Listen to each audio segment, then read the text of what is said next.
I'm live. I wonder if anybody's going to see this. I'm just sitting here. Just sitting here live.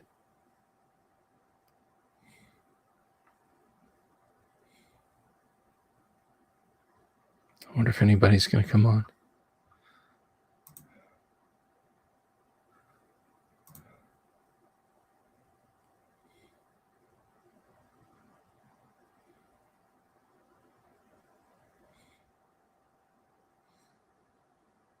Hey, who's out there?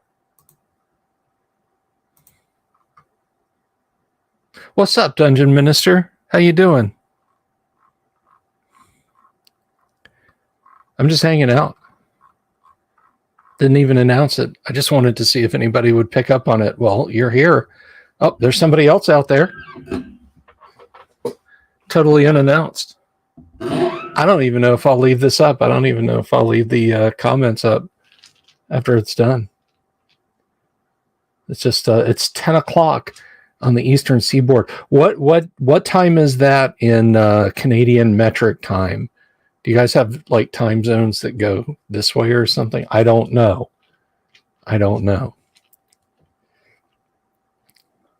If you're out there watching, number 2, you have to say, you have to type something in. You have to say who you are. 1020. Yeah, it's the same here. Editing video. What a concept. I know you're in Eastern time, bro. 3 people watching. 3 people watching now. You have to say who you are. You have to say. If you're watching, you got to at least say yo or something like that, so I know who you are.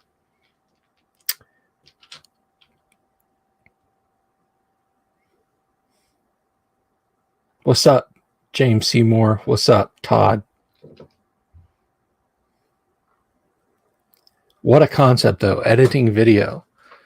Guess number 4. A crocodile statue. I bet I can find one. I bet I can find an image of a crocodile statue.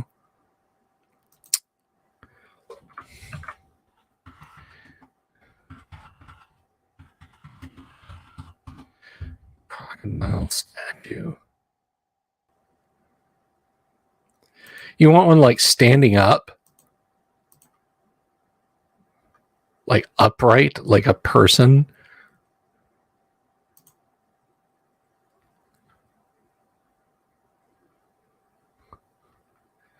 Oh, that one's pretty badass.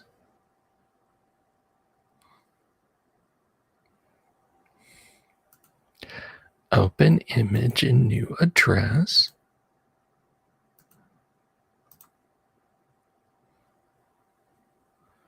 Here, see if this will open. Oh, has to be anthropomorphic.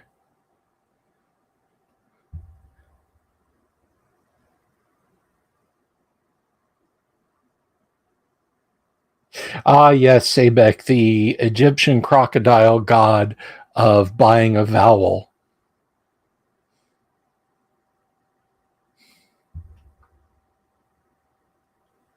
Have I seen the Demon Idol Dice Tower at GameStop? Yeah, I don't like it. I think if you want a Demon Idol, you should get a little one from Otherworld and paint it up, or pay someone to paint it for you. I mean, if you want a dice tower that looks kind of ish like the Demon Idol, there you go. Well, here, try this one. Look at this one. Look at that one. No, the Demon Idol at GameStop is jacked up because it's like it has ears. It doesn't have horns. And I think they did that because they didn't want to be too much like AD&D. I mean, it's like that stupid, like 5,000. I don't fucking know how much it is. Dollar statue. That's It's supposed to be it's like this tall. It's supposed to be the demon idol, or not demon idol, the Ifrit statue. And like the knight that's on the ground fighting it is in the demon's hand instead of the girl. So I don't like it.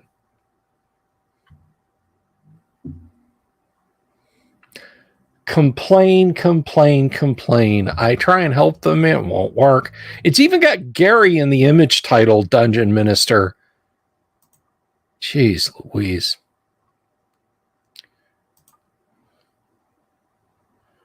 Well, what about this one? Open image and new tab.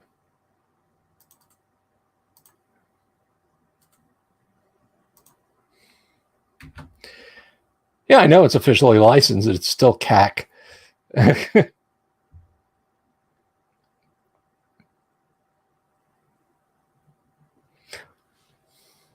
So I don't know. The demon idol size works just fine for me, but your mileage may vary.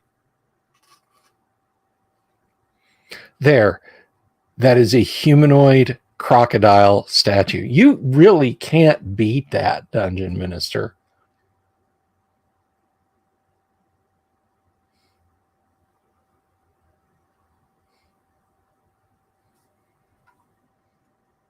And maybe you can. I don't know. I don't even know what I'm doing tonight. Just hanging out. There is no agenda. There's not even like a video title. No, Saturday Night Open. So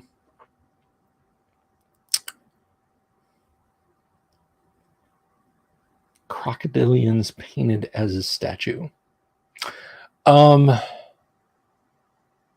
There's like a crocodile warrior that Reaper make. Let me see.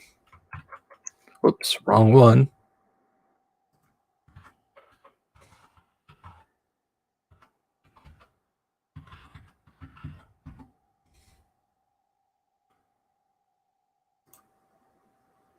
Reaper is cool. Let's just put crocodile. Oh, yeah. You gotta see. Oh my gosh, I'm not even gonna like link them all.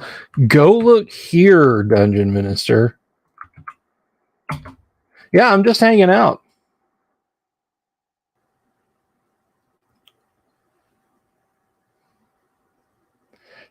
Hello, A Umbral. Sounds like a Gamma World game. Look at those. If you can't find a crocodile warrior image in there, well, you're just not looking. Torlan looks awesome. We're Crocodile. That miniatures game where the humans invade hell. Summer Vacation in Florida. I think that's what it's called. I'm going to laugh if I wind up with like 12 or 13 people watching the stream. It's going to be funny. I mean, there's like 3. They're Amat Devourers, Nef Sokar Adept for their Warlord Warhammer Fantasy game that they have tried so hard to meme into popularity, but it doesn't work. Have I tried watching The Sandman yet?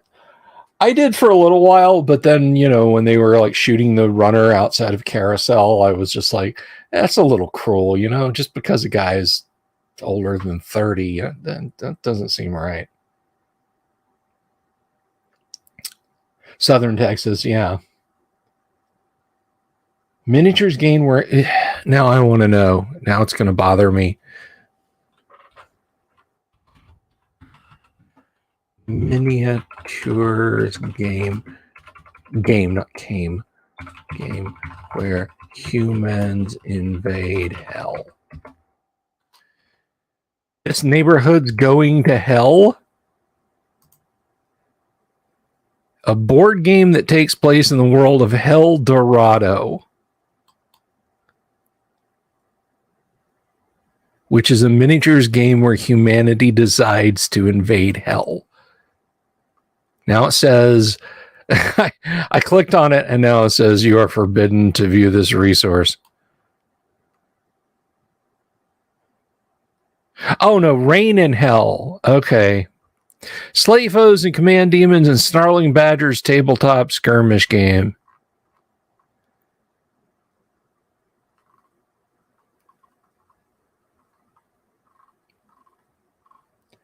Did I have a chance to look at Emperor's Choice game? I haven't yet, James. I haven't yet. I have had an awful lot on my mind. But I'm gonna have some free time in February, and I should be able to do it. No, it's Reign in Hell, I think, is it? Unless there's another one. Snarling Badgers.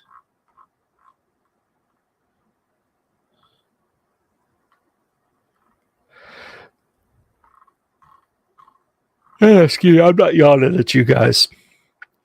Unlike in many skirmish games, there is no permadeath, so your demons will always return to the battlefield, though they'll be scarred or weakened, or if you're lucky, have improved capabilities. I introduced into my AD&D game, I introduced Archviles from Doom 2,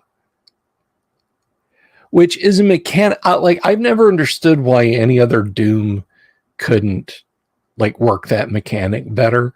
The Archvile in Doom 2 is perfect. Doom 3 has its charms. I don't think Doom 3 is a bad game. I'll answer you in a second, James. I don't think Doom 3 is a bad game, but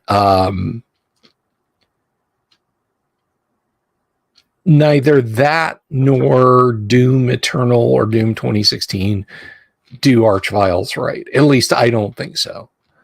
So if you're not familiar with Doom, the Archvile is the second toughest demon, I think, in the game. Although some people argue that. They have a line of sight attack. Basically, if you're anywhere on the map and you engage them, and they can see you, they have this, it amounts to a flame strike. And it just does a god-awful amount of damage. You can tank maybe 2 flame strikes. And of course, they're exceptionally tough. But their secondary power is, if you're not dealing with them, like you clear out a room, you kill a bunch of demons, and an Archvile runs in, and you're like, oh shit, and go flying out the door, they'll start casting evil spells, and it will resurrect all the demons. They'll literally come back to life.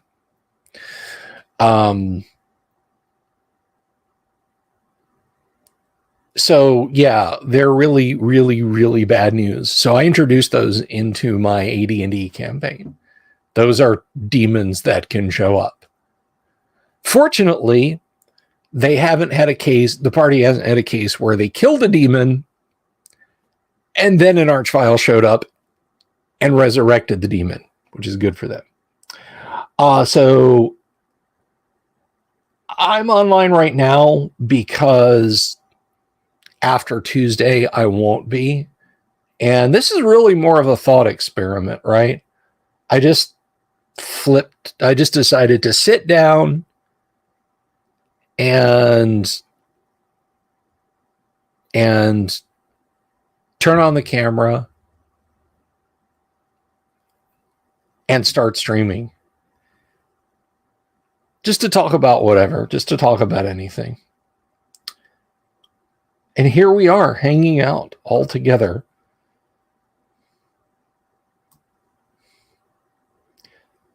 But no, as far as Emperor's Choice games and so forth and etc., I'll have free time before February. The next after Wednesday, like the following 10 days are probably going to be intensely busy for me. And then after that, things should start getting back to normal. We're going to have Alan Hammock on, maybe another guest. Also, that's still kind of in the works. I don't know if that's going to happen yet. Sit down and figure out which of my viewers have no lives and watch random videos on Saturday night. That's my existence. Like, I don't watch TV anymore. I'm going to take my hair down. This thing's driving me crazy. I don't watch TV anymore. I watch YouTube. And it's not a short attention span thing. It's not like, oh, this video is more than 4 minutes long. Just skip to the end. Like,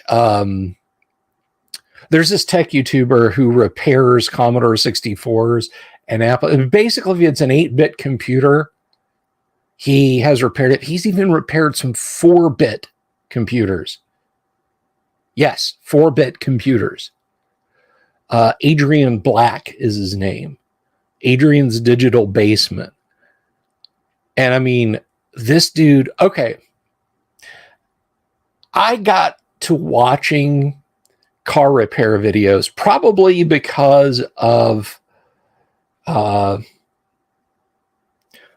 I'm going to put that up, even though, it's not a super chat or anything. I'm going to put that up on the screen because I don't want to forget that. I want to come back to that. No, because I watched like 1 or 2 computer repair channels, I guess YouTube said, oh, you like fixing things. Here's videos of people fixing things. Watch these people fix things. Only these people were vintage car guys. And I've watched them now for like 3 or 4 years. Junkyard Digs, Thunderhead 289, Dylan McCool, of course, Vice Grip Garage, and a few other ones. And some of their friends have started their YouTube channels since then. But now when I watch them and they go out and like start fiddling with a car, I'm like, turn the fan over, see if it's stuck. Okay, it's not stuck. Okay, put power to it and see if it'll start. Oh, there's a grinding sound and it's not doing anything. That's the Bendix on the starter. Hit the starter with a wrench. Okay, now it's trying to turn over, but it's not doing this. You're not getting compression, or it still won't turn over. That's the coil, or you're not getting spark. Check your needle and seat in your carb if you're not getting fuel flow. Like, I can do all the steps just before they get to them, just because I've watched him. With Adrian Black and him fixing Commodore computers, I can do the same thing. I can go through and I'm like, put the logic probe on the PLA. Are you getting bus signals? Okay, is reset being pulled high? And just kind of go. Do I watch the Canadian Av? He does Bolter reviews. No, I don't.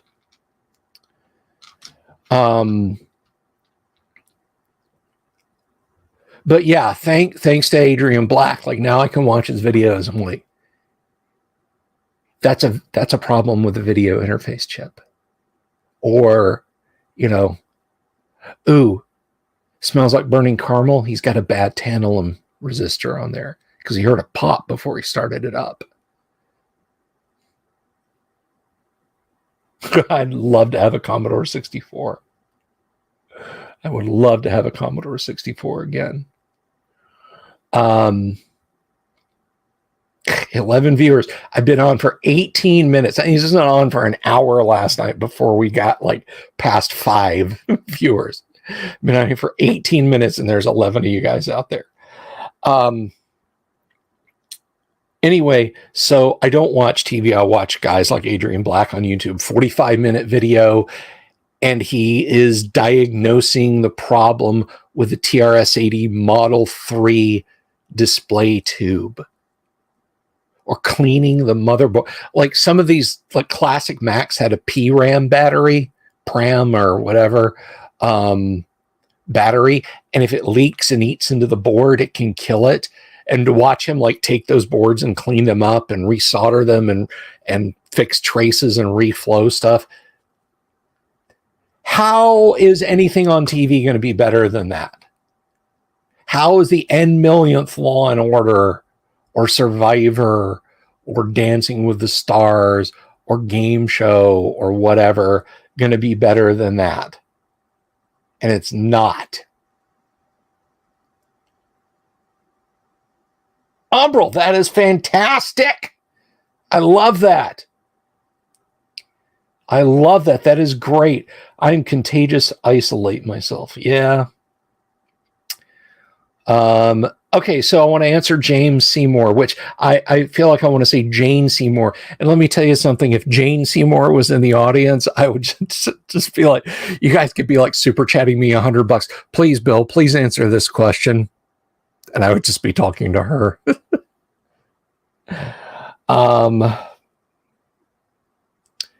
Call shivers. Put on a sweater, Call. When I play D&D, do I play 5e or AD&D? I play AD&D. Thank you very much for asking that, Call. I don't hate 5th edition. It's just not my favorite D&D. It's 4th or 5th down on the list. I said this the other night. AD&D, original D&D,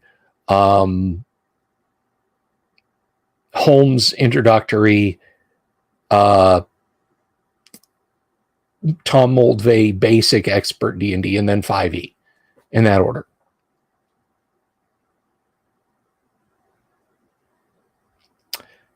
You're doing it right, Umbral, and I salute you. So I'm going to answer James's questions on playing a very average 1e halfling thief. So at what level? At what level are we talking about? You want hirelings? You want hirelings to do all the dirty work for you? Darts and short sword. Keep the range open between you and anything. Use those abilities to their max. When you can hide in shadow, do hide in shadow. When you can move silently, do move silently. Tell the DM every friggin' round. Because if they're DM with their salt, they'll wait for you to forget to say, and I'm checking for traps. You gotta spend every round, just like, even if the DM's no longer canning rounds, just say, in this round, I'm searching the hall in front of us for traps. I'm probing the ceiling with a 10-foot pole. I'm tapping 10 feet ahead of me on the floor. I'm tapping the walls.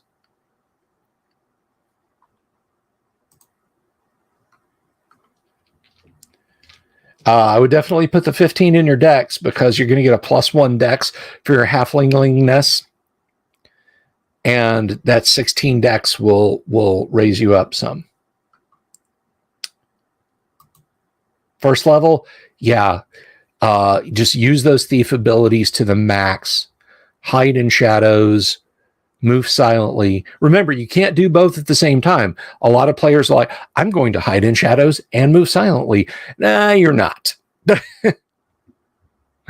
No, you're not. You're going to hide in shadows, which is a stationary thing, or you're going to move silently. So I hope that advice helps you going forward, James. I hope that helps you out. Cole, did I answer your question? AD&D is my jam. It is my thing.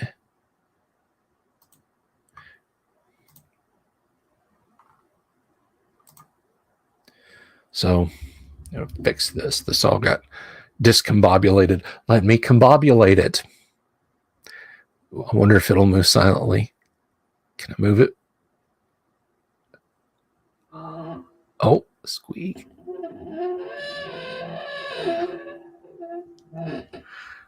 Good evening. Do I use speed factor? Okay, so speed factor comes into play on initiative ties and when spells are concerned. So I come up to your magic user. I've got a weapon that's speed factor 4. You've got a spell that takes 3 segments to cast. We either have an initiative tie, or I beat your initiative significantly. Like you rolled a 1, I rolled a 6. My spell will go off before your melee attack will hit me. Those are the 2 times tie-breaking and potentially disrupting spells that I use weapon speed factors. And I hope that answers your question. I was gonna look back here for something. I don't remember what it was now. I honestly don't remember what it was. Oh, I remember now. Old person brain. I'm not getting an old person's brain.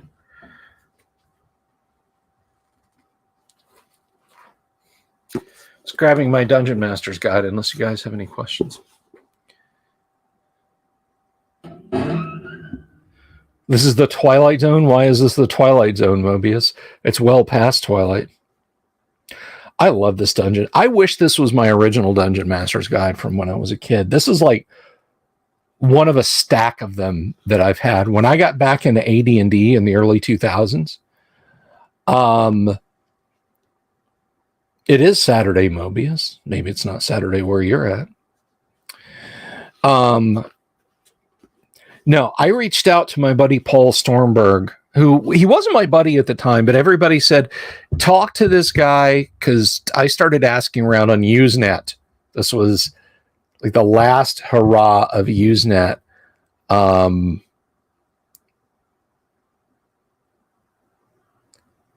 But I was like, I really want to get this.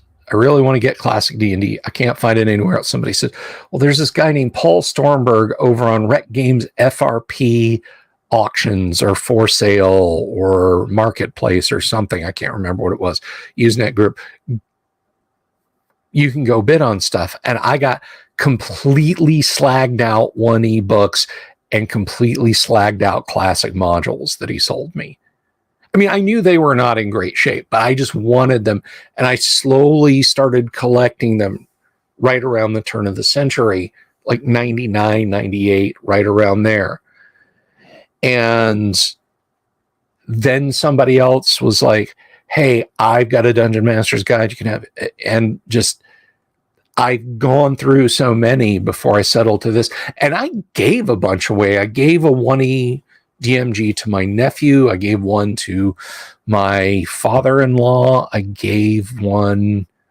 I sold a couple, and I gave a couple away to random strangers. Like one guy over on the EN World forums was trying to get into AD&D, and he was like, but I can't find the books anywhere. I'm like, look. And I scraped together a player's handbook, a monster manual. I can't remember if I sent him a Fiend Folio. I know I sent him a DMG and some really distressed modules that I had. And I said, here, go play AD&D. And I just sent them to him. Nowadays, I think, people would be like, you just gave classic D&D to people? Because people see AD&D stuff and they think it's automatically like, oh, I can get $75 for that on eBay. It's a clapped out late 2nd edition book. No, you can't.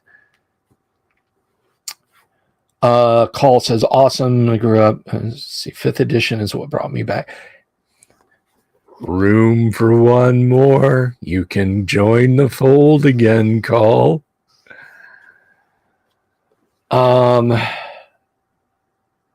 Crush your enemies, see them driven before you, hear the lamentation of the women. That's the answer to your question, Umbral. Did I see Peter Jackson say Amazon ghosted him after asking for his help on? Yes, I did. I mean, no offense to the people in the trenches who've tried to make a good product out of that Lord of the Rings thing, but Jesus Christ. I I cannot express in simple words how offensive to me that Lord of the Rings garbage is. It's not Lord of the Rings. The Amazon fan fiction is how we will refer to it from here on out on this show. The Amazon fan fiction. It looks like it was shot in a warehouse in Prague. If there's $1 billion up on screen, I don't see it.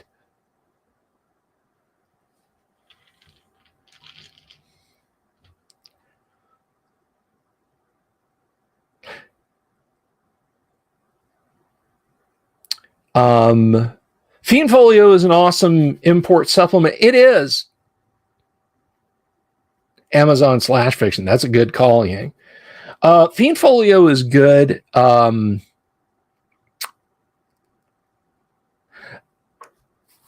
kind of give Fiend Folio a knock in a lot of ways, and I'm going to tell you why. There's a lot of stuff in there that is like too weird. Like, honestly, except in name, they're body thetans from Scientology in there. No, I'm not saying it's a Scientology influenced book. I'm just saying it reads like somebody got a copy of Dianetics and so, send that into Fiend Factory. But there's a lot of good stuff in there. Mesodaemon, Nicodemon, Drow, Bullywugs, Oriental Dragons, the Arokara.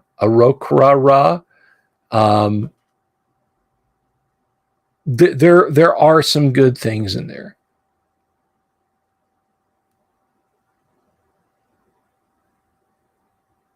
Jeremy Fielding has a good channel for making useful stuff out of scrap appliances and treadmills. You know who I like? Hello, Chris. Welcome. You know who I like a lot? There's this guy named Tom Scott, not Tom Scott, Tom Scott.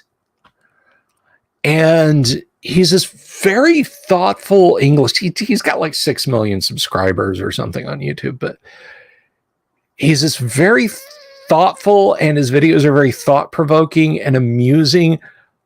He just goes... He reminds me of like George Plimpton back in the 70s and 80s. Plimpton was an American correspondent, and he would go do, like, he played for the Baltimore Colts, like just long enough to get paid for a game. He tried out for and played a few downs in a practice game for the Baltimore Colts. I don't normally do a Saturday show, Luther. I literally just came here to run my mouth. Gith is right and Gith Yankee are cool. Hackmaster 4E, I'm gonna cut. James keeps giving me stuff to have to come back on. I got a lot to say about that. Are you really a buddy of Tom Scott's? That is so cool, Dungeon Minister. We should have him on the show one night then. Your show and then my show. Your show first. But then you'd have to do a live stream. Oh, I'm going to put this up.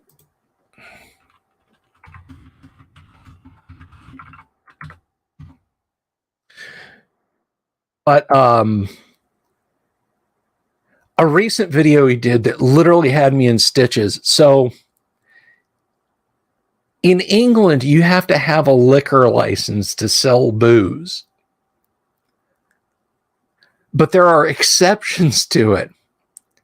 If you own and operate a train, you don't have to have a license. If you own and operate, there's some other stuff.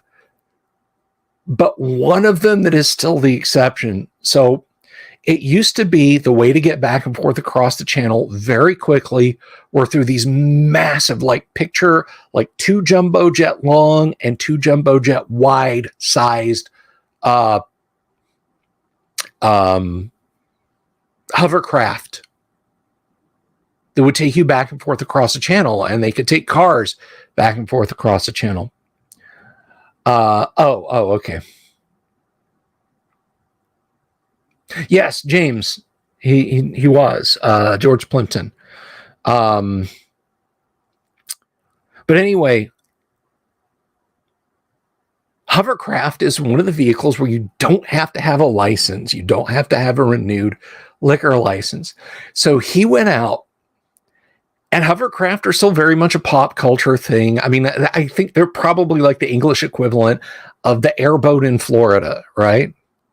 You can airboat ride. You get outside of Central Florida and South. If you want to go on an airboat ride, you can absolutely find people who'll do it.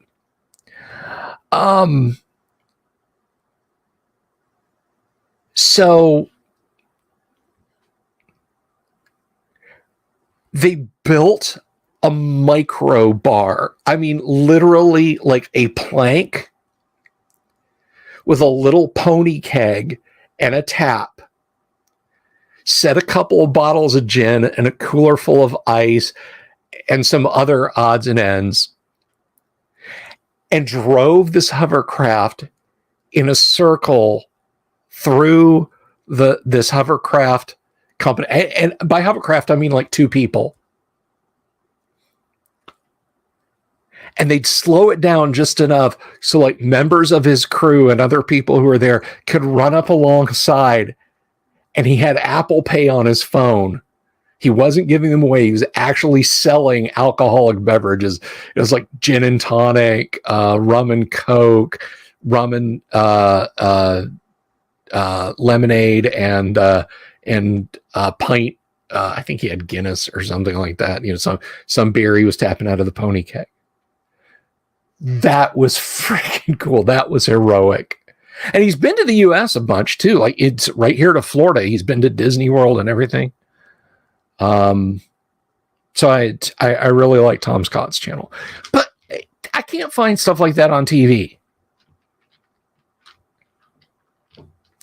Oh, that's neat, James. Did George R.R. Martin create the Githyanki, or is that BS? No, it was Charles Stross that created the Githyanki. It was Charlie Stross that created the Githyanki. So I guess that's BS. No, if you guys are going to do another GoFundMe for it, just do me one for a pony keg of good, crisp, tasty beer. How about that?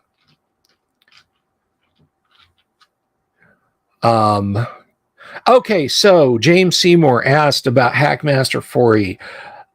No, it's not the godfather of the OSR. I am. I created the OSR. Le toi, c'est moi.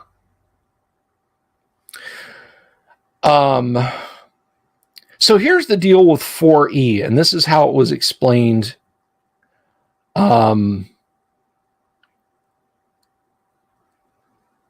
Oh, that'd be cruel. In this Florida heat, come and get your beer built. Come and get your beer built.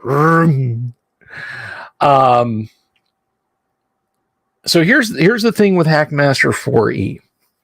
My understanding. For years, I thought poor Hackmaster had to have all the Mad Magazine jokes. So let's back up for a second.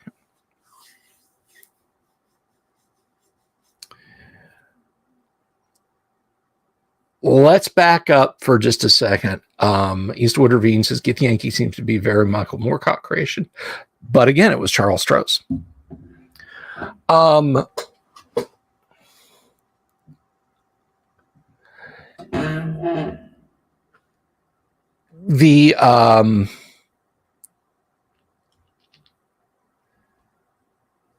The reason Hackmaster got published, as it was explained to me, this little doodad right here, this is the Dragon Magazine, 250 issues of Dragon Magazine compilation, and it includes the strategic review. This is worth its weight in gold. Not really. If I had this much gold, I would have sold it a long time ago and fixed a lot of problems of mine that I have financially ongoing forever. But I have a message, pardon me.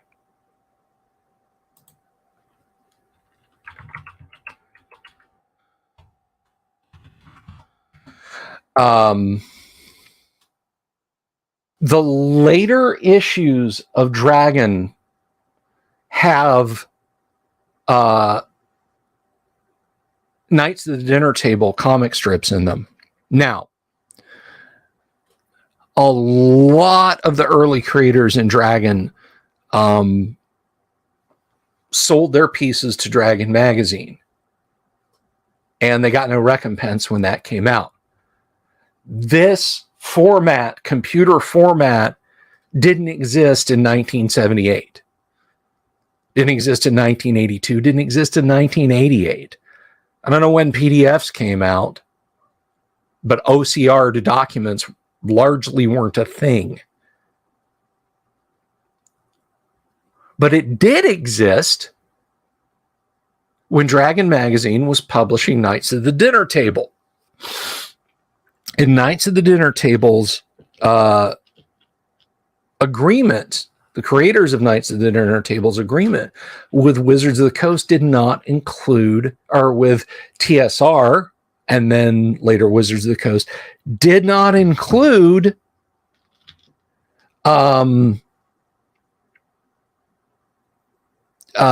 did not include electronic reproduction. And when this dropped, they stepped forward and told Wizards of the Coast, rightly, hey, we could get very legal with this. We could engage in nuclear lawfare over this.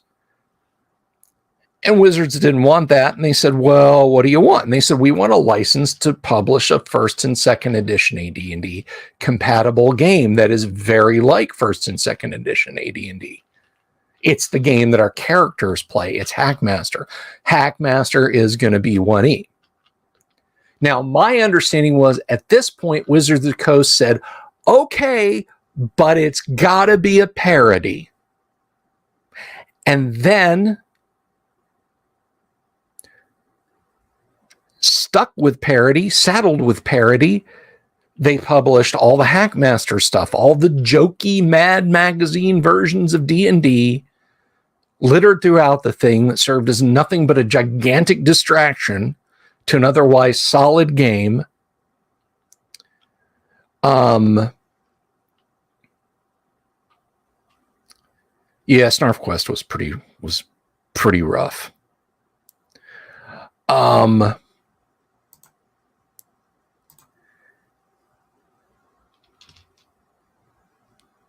Wizards of the Coast had to approve everything that the Knights of the Dinner Table people were putting out. So when they released Hackmaster versions of the Slavers modules and Keep on the Borderlands and Against the Giants and so on, somebody at Wizards of the Coast had to approve, and there had to be X percentage of it that had to be parody. That was my understanding. I recently, many years later, had it explained to me, they were given the keys to the kingdom. There was no requirement for it to be parody. Hackmaster didn't have to be a joke. They straight up had first and second edition AD&D by the balls. And they basically could have said first and second edition or continuing on. They could have been the Pathfinder to third edition. But they wanted to make their sophomoric jokes instead.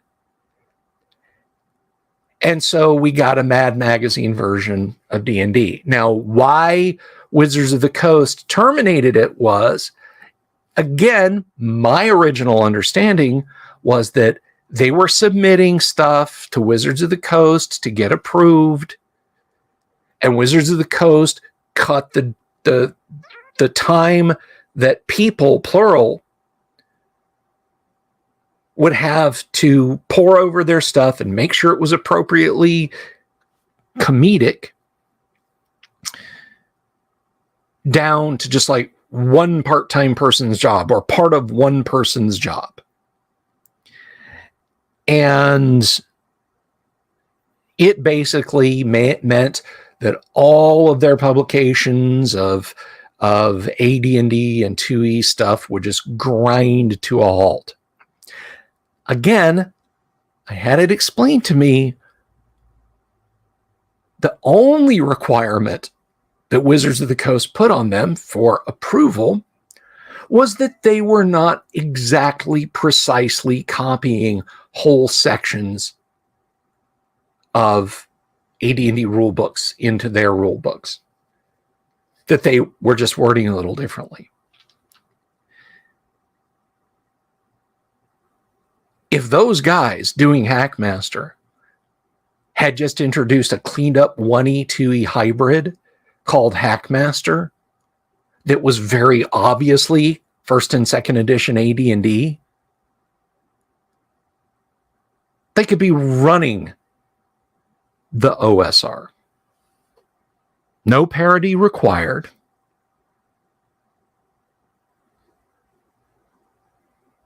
Thank you, Jack. No parody required. 20 viewers. Wow. So they weren't the OSR. They were their own closed off little world. They were one of the people, they courted Gary. Gary courted them. They had a courtship dance about publishing Greyhawk. They were going to call it Grey Hack and let Gary basically publish a Hackmaster compatible World of Greyhawk. All the stuff that I worked on, that myself and 29 other people worked on, it would have been official Greyhawk, but they wanted to own it. They didn't want Gary to write it for them and Gary to get, rights in perpetuity. They wanted to own it. Like, you're going to give it to us. It will belong to us. It will belong to, our publication company. And Gary said, no way. So that deal was broken.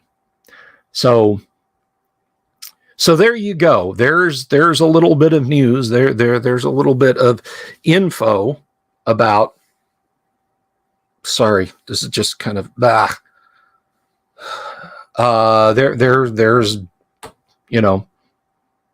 the history of Hackmaster, as I understand it.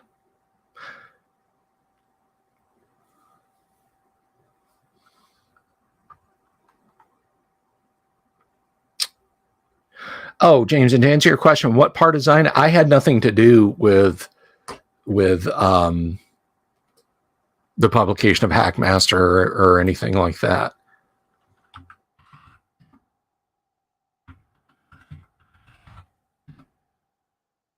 Kinzer and Co. That's who I was trying to think of. Yeah, I had nothing to do with Kinzer and Co.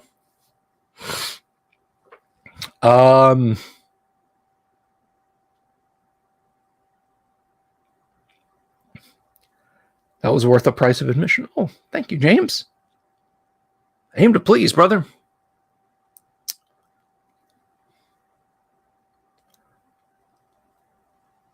So there you go. Now you know.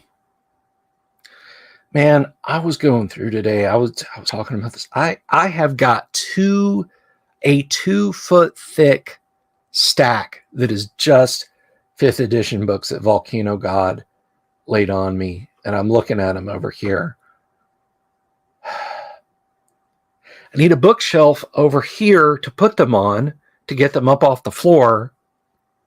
And all you guys like talking to me about, oh, it's 5th E, burn it. No. You don't understand. You don't understand.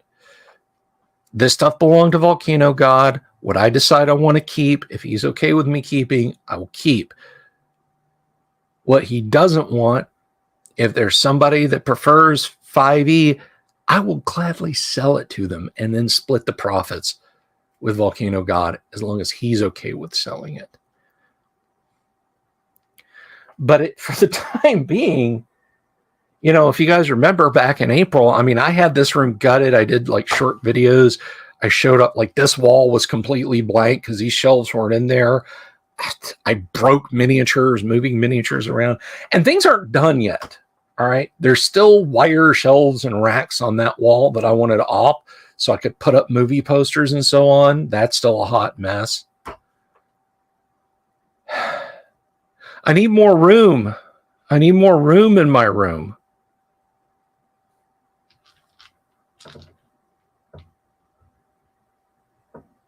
Yeah, Yang. I mean, exactly. 5e can be a lot of fun. Just the company producing it isn't so fun. I can throw a couple of tweaks into a 5e game where I'm comfortable running it and give an old school experience to people who are 5e players. I have straight up made an AD&D character and stuck it in a guy's 5e game that he was running. And, I should rephrase that. I ran an AD&D character created in the AD&D rule set in someone's 5e game, and it worked just fine. It worked just fine. It was a ranger, and rangers come front loaded. They have the tracking ability. They get the damage every level up. What else? So on and etc. And it just worked. It just worked. And a lot of people I know who are diehard 1E guys are like, man, 5e is just 4e with a new coat of paint. It's really not. It's really, really not. They stripped a lot of stuff out to make it a lot more lightweight. Now, stuff that they bolted onto it since then, and things like, and we've talked about this, the barista module, the prom, the high school prom module, not programmable read-only memory prom, high school dance, stuff like that. And they've just heaped more and more onto it. And like every D&D edition that WotC's done, it's getting more and more and more and more bloated. It doesn't have to be a last question. We'll keep asking questions. Do I use a 1d6 helmet, no helmet headshot rule? Yeah. All my characters who are going to be in frontline combat wear helmets. Even if it's just a thin leather cap. If they're going to be in combat, they know they've got to wear head protection. But as far as WotC's behavior regarding old creators, and I mean old creators, I don't mean like fucking TSR3 buying up a bunch of trademark stamps and claiming that, you know, they own it. I mean real old creators. The actual people created things, putting this big scarlet letter on their stuff. Yeah, no, I'm going to avoid giving WotC any money for any new products. Now, with that said, if somebody says, "Hey, I want a physical copy of the Dungeon Master's Guide and the Player's Handbook and the Monster Manual and Fiend Folio and blah blah blah blah blah," buy the PDFs off of drive-through and then send them to Lulu. Take them to Office Max, FedEx Office Center, wherever, and get a local print shop and get them bound there. Did I start a Ranger with 2d8? 2d8. 2d8. Because you get a high enough con and you can have a Ranger because it's on each die. You can start a first level Ranger with 28 hit points in AD&D, which is pretty tanky, right?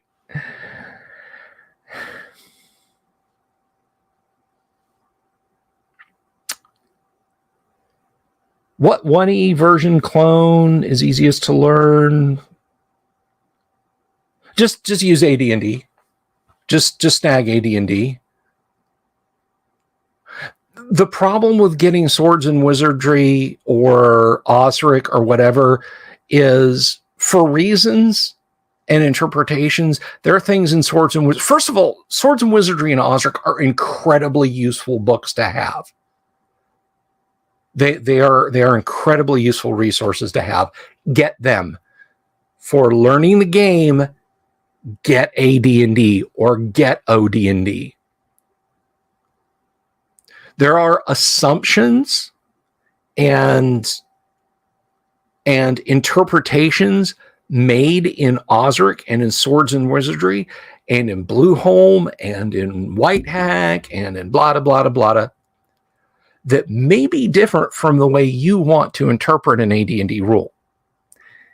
Get AD&D and or OD&D. Then, when you need a travel guide, when you want everything in one volume, then get Osric, then get Swords and Wizardry, then get the others. Does that answer your question, James? For room layout, a set bookshelf perpendicular to the wall, giving a new wall or a wall. Yeah.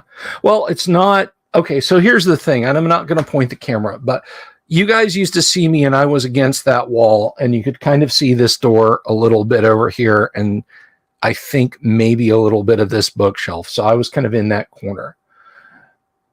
This wall, and on this wall was my Lord of the Rings mural. It was on this wall here. This wall is now blank, and it's where I'm going to put a bookshelf. Here's the thing.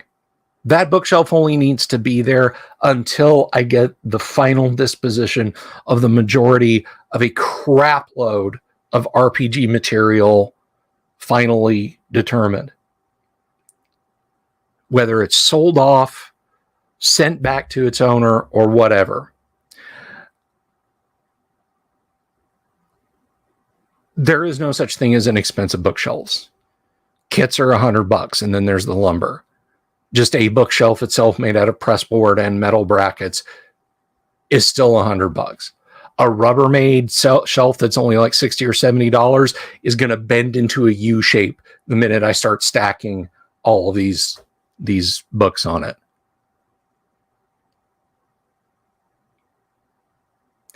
Because 3 linear feet of hardback book on 60-pound glossy paper weighs probably about 70 pounds. So,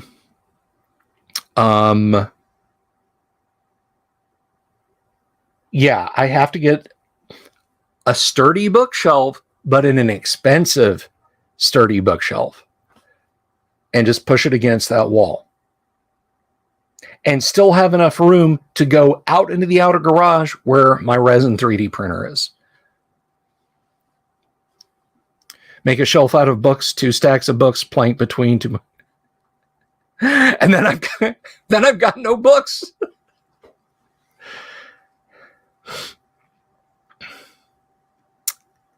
How does Drive-Thru have the rights to sell all these RPGs? They basically just pay money to Wizards of the Coast.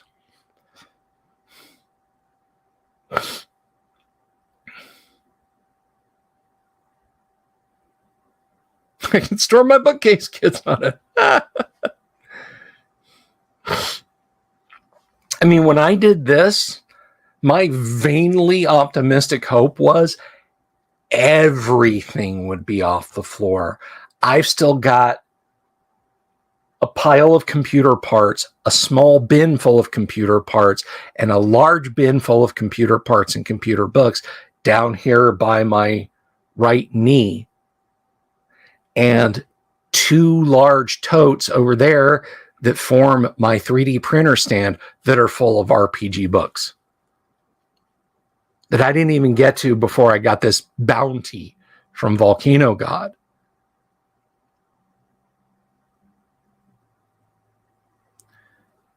Yeah, Big Lots, that doesn't surprise me. Their stuff, Big Lots is like, it's not good. If you want an apartment to look like it was furnished through IKEA for not more than 7 months,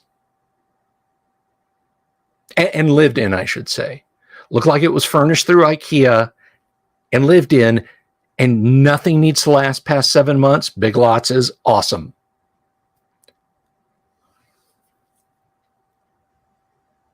I have not played Spelljammer, and I have not played 5e Spelljammer.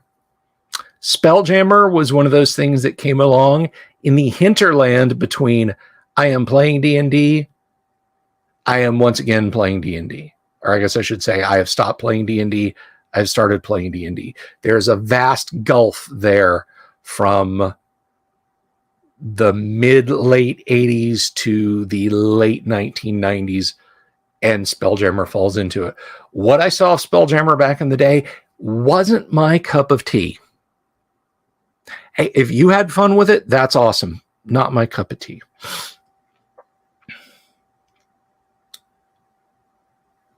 That's true. I mean, you know what? I may go down. Cinder bricks are not that expensive. I may just go college bookshelf mode and just make a cinder brick bookshelf.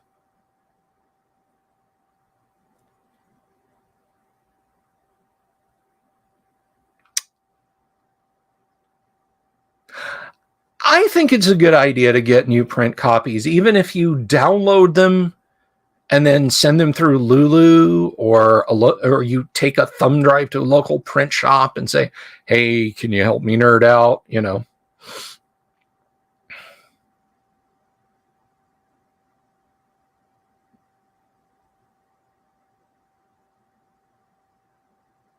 I should have kept learning computer stuff instead of just screwing around in college. Same. You know what's funny? I'm a math idiot. I'm going to tell you guys something. I didn't pass college algebra until like 2016, 2017. When I started going to college again, and I need to go and finish my degree. I'm like this close. But I've always loved computers since I was like 12 years old, and my parents got me a VIC-20. I mentioned this before. I used to dream in BASIC, beginner's all-purpose symbolic instruction code. I used to spend an entire Saturday on a summer working on something that I wanted to work. I was writing this fantasy war game, not even an RPG, a war game. I never got it to completely work, but all the various little subroutines of it worked. And there were times when I would be like, well, damn it. Why is it not storing this value? Why is the counter going like that instead of counting slowly like it's supposed to? Why does a supposedly random number generator always return 9? And there were nights when I would go to bed and dream in basic code the solution. And I'd get up and I'd try and it would work. I live in Florida, James. I live in the state of Florida. I can look away for it. Yeah, I think I talked about that. But for some reason, I decided I wanted to be a psychologist. And so I took a bunch of psychology classes, soft sciences, and muddled and wasted money. I was adrift from like the time I was 19, probably until I was 25. And I know there's a lot of people who had hard lives during that period of their life. But so when I say adrift, I don't mean like I lived on the streets or anything like that. But I really didn't have firmly pinned down what I wanted to do. But also during that time, someone I knew ran one of the first internet service providers, dial-up, point-to-point protocol, PPP, SLIP protocol, internet provider. And I ended up working with him. And I had an Amiga computer. I had Amiga computers, plural. And Commodore went belly up, and I sold them, and I bought a PC, and I blew that up. And this woman who had a crush on me, that's a story for another time, got me another PC, but I slowly started to learn how to work on PCs myself. And I decided, without any college, without any schooling, with only a barely eked out AA degree, that, hey, I'm an IT guy. So from 1995 until now, I decided I was going to do IT stuff.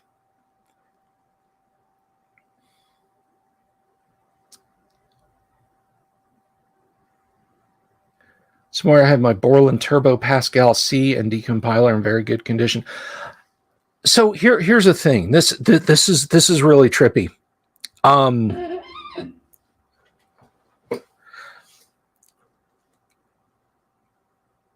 You've got to jump through some hoops to get this to work. I've talked before about the Dungeon Master's Assistant software for the Commodore 64 and later the PC. They're really incredibly useful programs still. Like, I'll run them in DOSBox. And Doomsword has written one up, and I need to sit down before I run out of time. I just mean, because I'll have to focus all my attention on taking care of the wife. But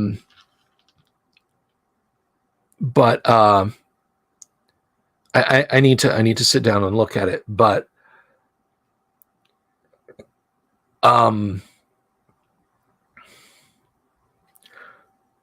like, I tried to look at the source code for Dungeon Master's Assistant with a hex editor and so on. I was really trying to see, like, how can I make this run under Windows without firing up DOSBox? And in a fit of desperation, because I looked at it in a hex editor, and at the beginning of both executables for Dungeon Master's Assistant from TSR was Borland, was it Turbo Pascal or Turbo C? I think it was Turbo C. Copyright 1989 Borland Turbo C. And I started working in reverse, and lo and behold, I found a decompiler. Something that would take an executable that was compiled with Borland Turbo C under DOS and decompile it. That was as far as I got with it. That was as far as I got messing with it. We're down to 15 viewers. We were up to 20 or 21. I don't know. But I got close to seeing what was behind the veil. I thought that was pretty cool. Oh, let's see. What else? Did I play Dark Sun? Nope, that's another one. Dark Sun. Well, no, I take that back. I played one session of Dark Sun in the early 90s, and I didn't get it.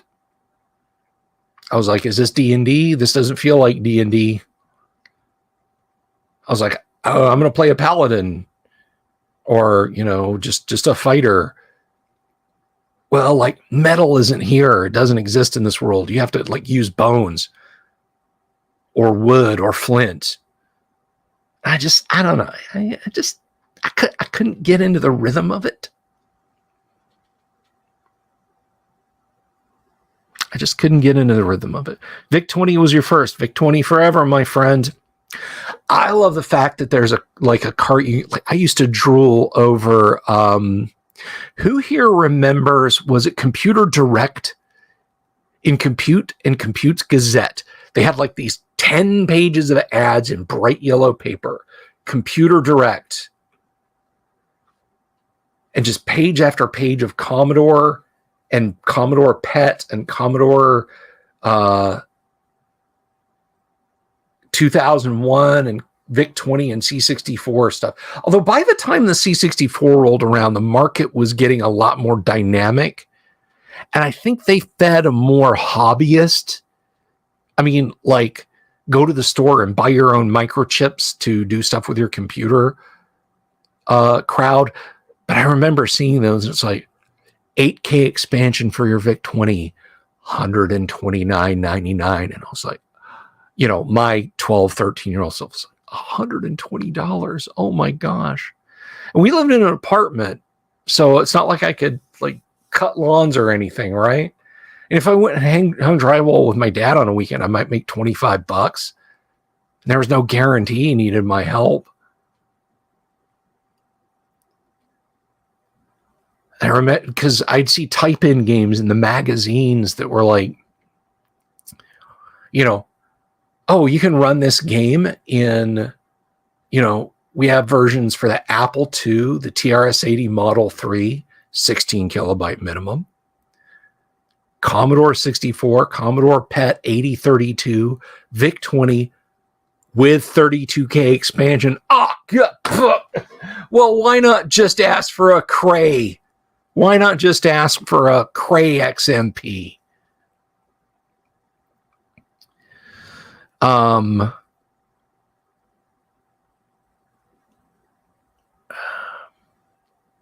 So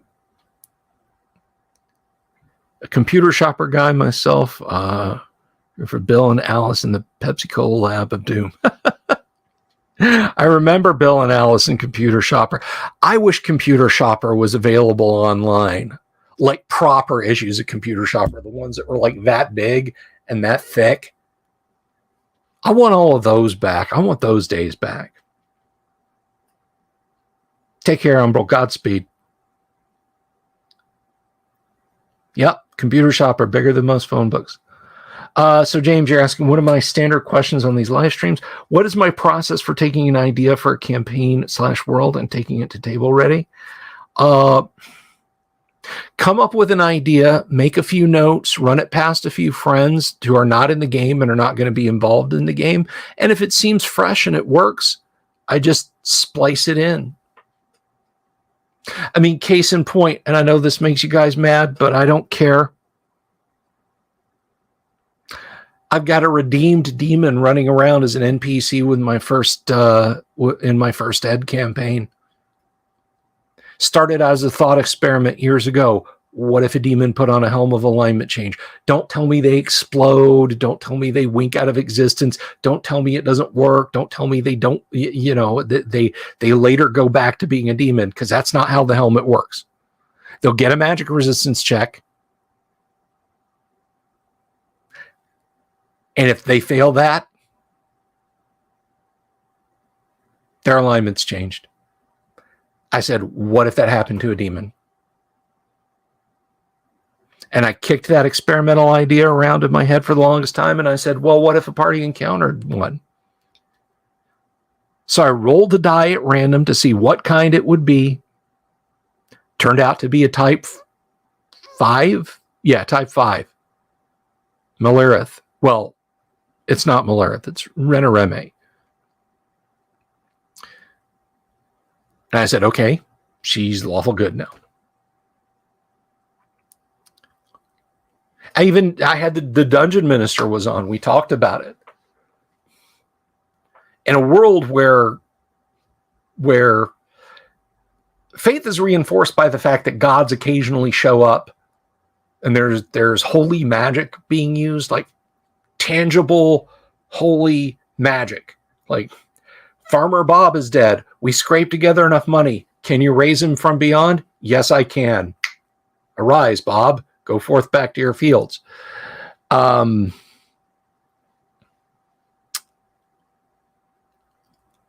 demon, if it act goes for long enough, or does it become an angle? I guess you might call that a right angle. Because anyway, well, that remains to be seen. I'm unfolding this, but I want to go back and answer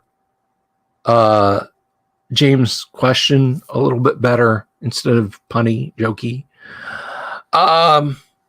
So that's just an idea. That's just a thought experiment that I slipstreamed into my games, and that's how it works, very organically.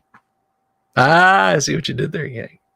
It works very organically. By the way, why are you here? I thought you were like disappearing into the astral plane and not to return for months. Not that I'm not happy you're here, because I am, but it's just a mystery. But anyway, so yeah, I just kind of take ideas and throw them out there and I see what sticks. Like, I get inspired by lots of little things, but my one thing that I've learned to do is to check to see if the idea has been used before. I'm rapidly learning, like, because sometimes I'll tell people about things in my campaigns and they'll say, "Oh, you must have read John Smith's Book of Magical Swords." And I'm like, no. Well, yeah, because the thing you're describing, that's like the major plot of book 27 of that series. I figured you'd read it. No. So it proved positive there are no original ideas, right?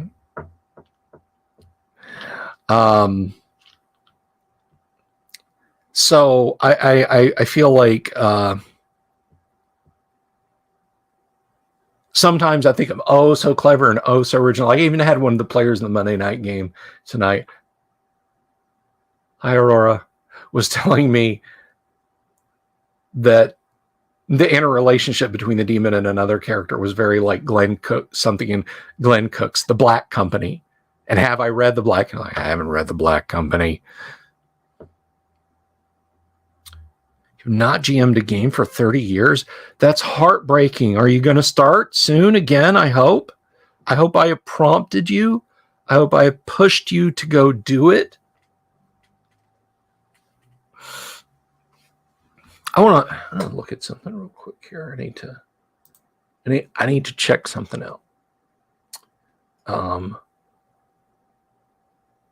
good. Okay, let's see.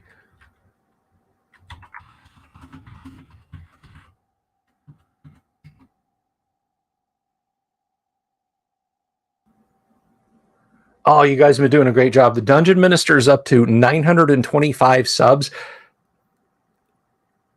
If everybody on this channel right now goes out and tells 5 people to subscribe to the Dungeon Minister's channel, he'll be over 1,000 tonight. So please go do that. Please go do that. Oh, Jack, I'm not gonna like dig through the stacks because I think it's under a metric ton right now, but I found there's apparently a new Star Trek role-playing game. Are you interested in hearing about that? Debating local kings, Franca-isms, 5e. God bless you, Padre. Go 1E. Go OD&D. Let me tell you what, OD&D is a very simple game to get people into. It's a very simple game to get people into. My co-host was scolding me last night because I was saying, I'm not going to be on, and I can't. I'm such a schmuck. I don't know why Kyle puts up with me, honestly. Like, I screw up dates constantly. I start videos too soon or late or have to delay. I've got a pile of stuff I've been meaning to send him.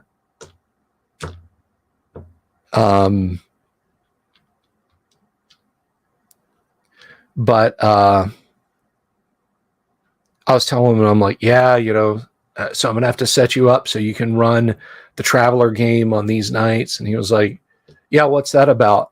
And I hadn't even fucking talked to the guy about what's going on. I'm sorry, Kyle, I'm legitimately sorry. You're my friend, and I wasn't even keeping you informed. But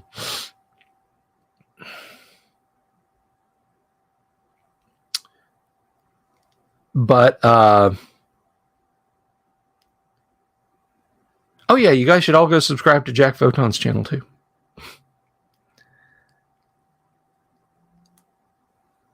I just, regarding the FOSSA, or the Star Trek rather, I didn't know if you would care to do any kind of a dive into or look at that. But I told, I told Kyle about it, and I got him set up so he'll be able to run the game. And he was like, and I'm not going to try and do an imitation of Kyle's voice.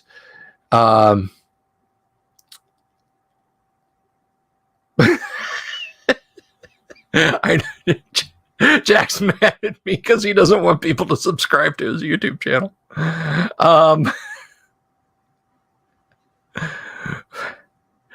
Everybody go subscribe to Jack Photon's YouTube channel.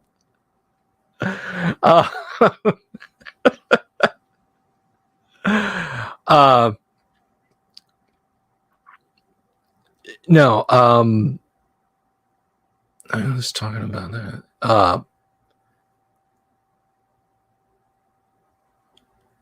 And I've gone blank. What we were talking about?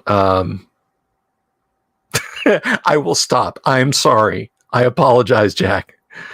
Jack will get mad and unsubscribe from me if I don't stop.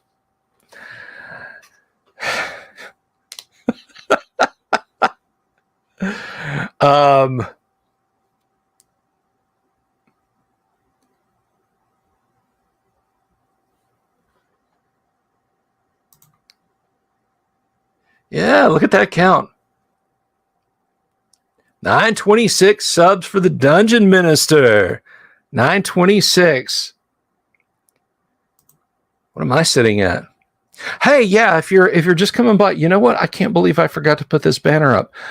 So here on my channel, because I have 1,000 subs, I take donations. Patreon, you can support us monthly on Patreon, on Subscribestar. They're right down there. I forgot to have that stuff going. And a Rattle the Coin Ken, 1253. Thank you guys. If you want to just do a direct donation, via PayPal, it's down there. If you want to do that. And as soon as I start mentioning that, I go from like 18 viewers to like 14. I'm sorry. I have to grift. I have to grift. I have to be a grifter.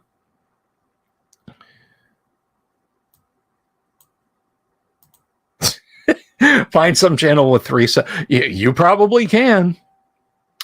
On my bed are the Arcanum and Osric within 15 feet of me, AD&D, Hackmaster 4E, Arduin, Palladium, Talislanta, Warhammer, FRPG, Basic Fantasy, plus a few others. I think I probably got those scattered in boxes too. Yeah, no, I know. But, oh, hey, Don McVitie. Don is one of my favorite people. Don is an incredibly awesome person. I can never repay much of the kindness that Don has shown to me, the patience. This guy.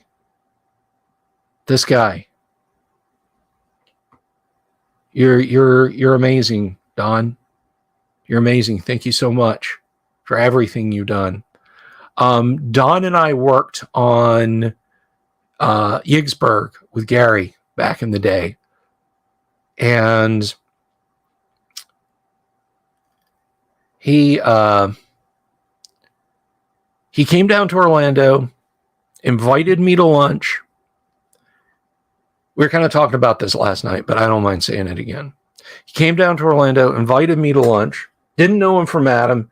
He was just like, "Oh, I'm going to be at a conference, like an IT security conference." So I'm like, "Yeah, that sounds cool. Get a free lunch out of it." And so we BS'd about Hackmaster and about D&D and about working for Gary and that sort of thing. And at the end of it, he's like, "So I got an opening at my pub. You want a publication?"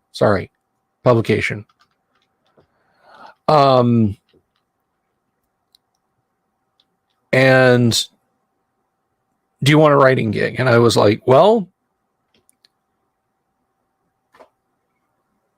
with whom do I interview? I don't have a resume with me.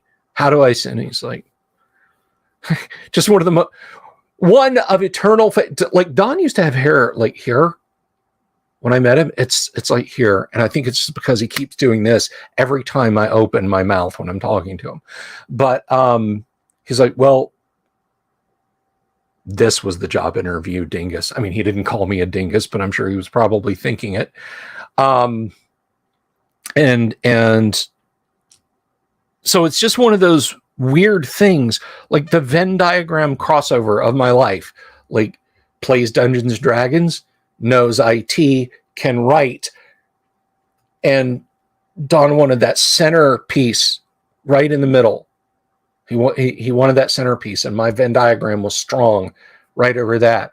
And like at the end of that month, I did my first piece, and I'll never forget it. It was a review for a thumb drive that Memorex made that had an LCD screen built in. It was a 1 gigabyte thumb drive that had an LCD screen built into it. And it was like an 8-character display or an 11-character display. And you could use their software and write to it and label it. So your thumb drive would be labeled, and it had just enough juice. It had just enough room for a CR2032 battery inside the stick, so it would stay powered up. That thing died, by the way, in the space of a couple of years. It did not last. I miss network computing too. That was a lot of fun. So that was a case of D&D introducing me to an awesome person and opening up a job interview, opening up a job opportunity that is still paying dividends to this day. Somewhere over here, I have a magazine that I wrote a very big column in. Or maybe that's a smaller, I think my big column one I didn't want a copy of, which is no fault of Don's, by the way. But anyway. And so Don is a really fantastic person, and I love it when he's able to pop on the show and say hi. I'll tell you another funny story. He asked me if I wanted a laptop once. I was like, yeah, sure. And he's like, okay, it'll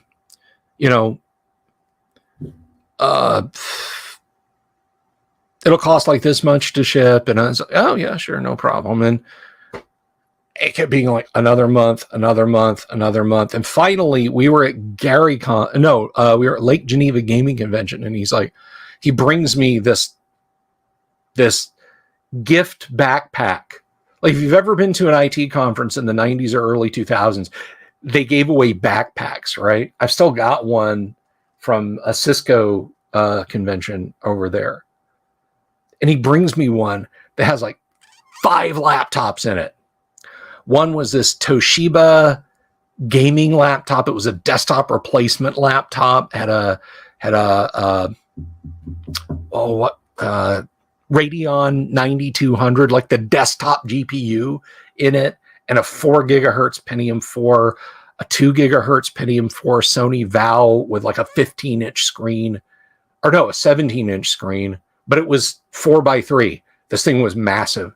And then a little tiny sub-notebook Val, and some other one, like a lesser Toshiba. But I left with this massive store of laptops. Now, Don had some flavor of Linux installed on every one of these. So there I am at Milwaukee Airport, putting laptop after laptop through. My wife had a gallon Ziploc bag. My pregnant wife had a gallon Ziploc bag instead of a quart Ziploc bag, and they pulled her out of the line and did the full Midnight Express. Everybody's like, oh my gosh, what did she do? Because she had a big plastic bag. The guy's like yelling at her like, ma'am, is there anything in your luggage? If I touch it, is it going to hurt me? Is there anything you want to tell me about right now? And I'm just like, and I'm watching these guys slide these laptops down, and I'm having like, I'm going back and forth, but she got through, and I'm getting the laptop stuffed back into my luggage as quickly as I can. Colleen is completely shaken. And it occurred to me, laptop batteries are big, thick, dense blocks. And I saw them as they went through the thing. They're just big, thick, dense blocks. About that big, about that thick back in the day. That's all I'm going to say about the physicality of a laptop battery. And my wife, my 4 months pregnant wife, was stopped and interrogated by the TSA. If they had asked me what the deal with all the laptops was, and I just said, a friend of mine gave them to me. Can you turn them on, sir? I sure can. Can you log in, sir? No, I can't. I would probably still be in an interrogation room at Milwaukee Airport.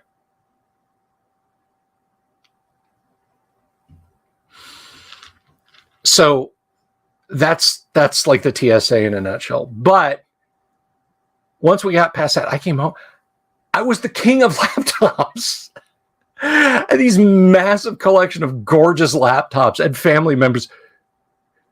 Uncle Bill, may I please have a laptop? Of course, my child. Ha ha ha ha ha. Take your laptop and go. Yeah, processor numbers now. It's like, now, like, who here remembers, and I'm sure Don probably does, when Pentium was like the thing, like, you know, 386, 486, 286, and so on. And then the Pentium came out, the Pentium. And everything was awesome throughout the land. If you had a Pentium, everything is awesome. Pentium. Pentium.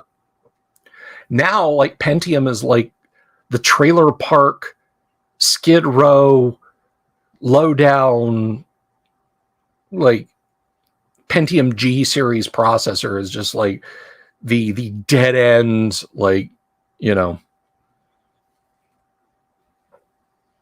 just awful computer processor. TSA made me bag check a laptop, external hard drive coming back from conferences, ID 2002. They lost the bag. Oh, yeah. James Seymour says, my first computer was a 286. I remember the turbo button. I'm your turbo button. My first PC case is actually still sitting over there, covered with bumper stickers and band stickers and anime stickers and stuff like that. But after I ditched the Amigas, that was the first build that I did. And it has had many roles since then. But it never held a processor that required the use of the turbo button. I used the turbo button for a reset. Or maybe it had its own reset. I don't remember. I did something fun with the turbo button. Oh, you know what else about those laptops is when we got home, I remember opening up the DVD-ROM drive and one of your daughter's music CDs was in there. I think we sent that back to you.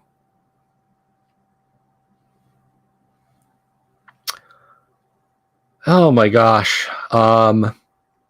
Anybody got any D&D questions? Any questions to me? Anything about anything at all? Anything at all you guys want to discuss? You know, I got to share something. Is this was? Do I need a laptop? Is it that Aces E? It's like the size of 2 bars of soap.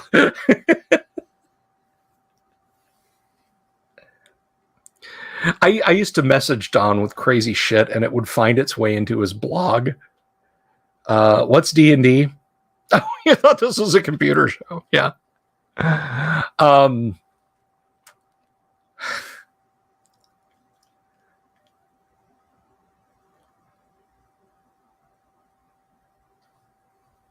Oh, what was? Like I started pestering him on Microsoft Messenger about. I was teasing him. I was just kidding him. I'm like, can I have the Asus E? I need another computer or 3. And we started this Dr. Seussian back and forth that he actually ended up publishing. And I still look it up from time to time because it makes me laugh. The airspeed velocity of a swallow, African or European, laden or unladen.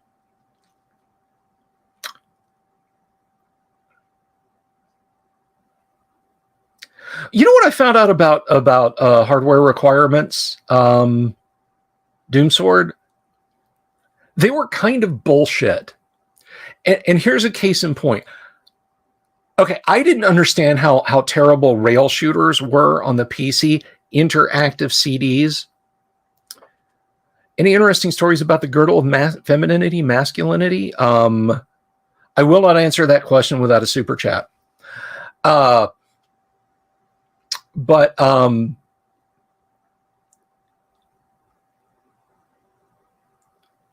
I really wanted Rebel Assault, because right as Lucas Interactive was starting to come out with a new generation of games, X-Wing, Rebel Assault, Dark Forces, so on and etc., they had severed their relationship with Commodore because Commodore was nosediving into the earth.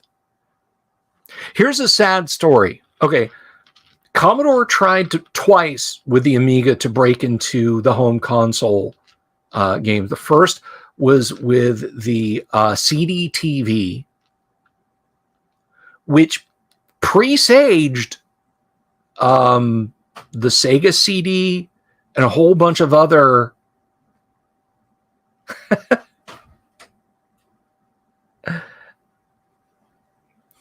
Hello, Aurora. It's good to see you. One of my favorite folks. Also another one of my favorite folks. Yeah, X-Wing was fantastic. But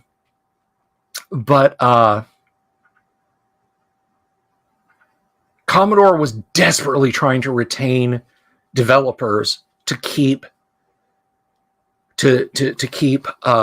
making games and software for the Commodore Amiga, as their market share was collapsing. So they sent a dev unit of the CD-TV to LucasArts and said, please, please, please write a game. And I don't remember what game it was. Please write a game for this, for us to show at the Consumer Electronics Show of like 1991 or 1992. James Seymour, favorite core AD&D book. I am going to say that mine is probably Deities and Demigods, unexpurgated version. I'm going to leave that question up there and other people can answer it. And why that one? Not because characters can become gods, but because if characters get a really exceptional stat, intelligence 19, strength 20, dexterity 21, so on and etc., there are codified stats for how to play that for the character. And it can happen. It can happen. So Commodore begged LucasArts to make one of their games for the CD-TV. They did, and they said, this is our only this disc that we're sending to CES with you is the only copy. Like, we just finished it tonight. We're bringing it over. This is the only copy. Don't lose it. And burning a CD in 1991, it's only like 8 years between there and like, oh, I made a coaster, toss, put another disc in, and away you go.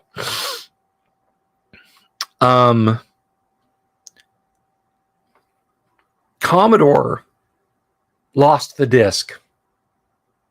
No, it was destroyed. It was destroyed.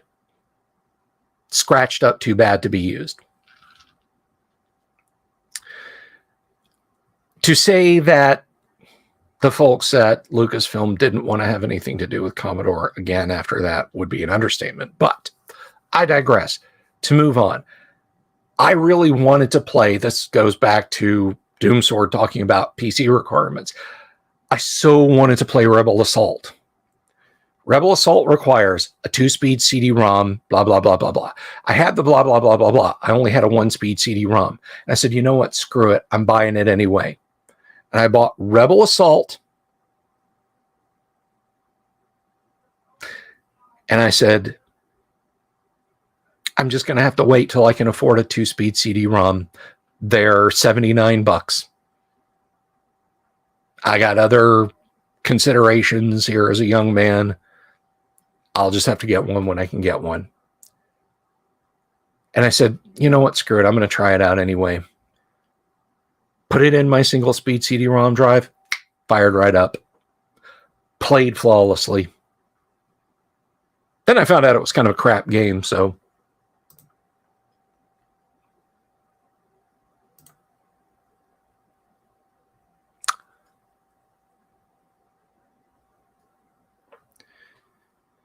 Oh, I saw your PM, Aurora, and I will send you the YouTube video where we start the deep dive on Keep on the Borderlands. Yes, I will send that to you. Al-Qadim box set because I love the added flavor without changing the core too much. I'll tell you a funny story I heard about Al-Qadim and other stuff of the AD&D. So I'm not much of a fan of Ryan Dancy for reasons I've explained before, but I'm not going to go into now. Ryan posted, and I was shocked by this. When Wizards of the Coast took over TSR was still in Lake Geneva, Wisconsin, and they had big warehouse space. They were an unbelievably mismanaged company. And of the mismanagement that went on there was basically printing up way too much stuff. I mean, he talked about they found case lots of easily covered players' handbooks, like first edition, in 1999 and 2000. I mean, not even and TSR kept printing 1E-books for a while into 2000 because store owners were like, people are still asking for this stuff. I can still make money. So I guess nobody ever told them to just switch that off.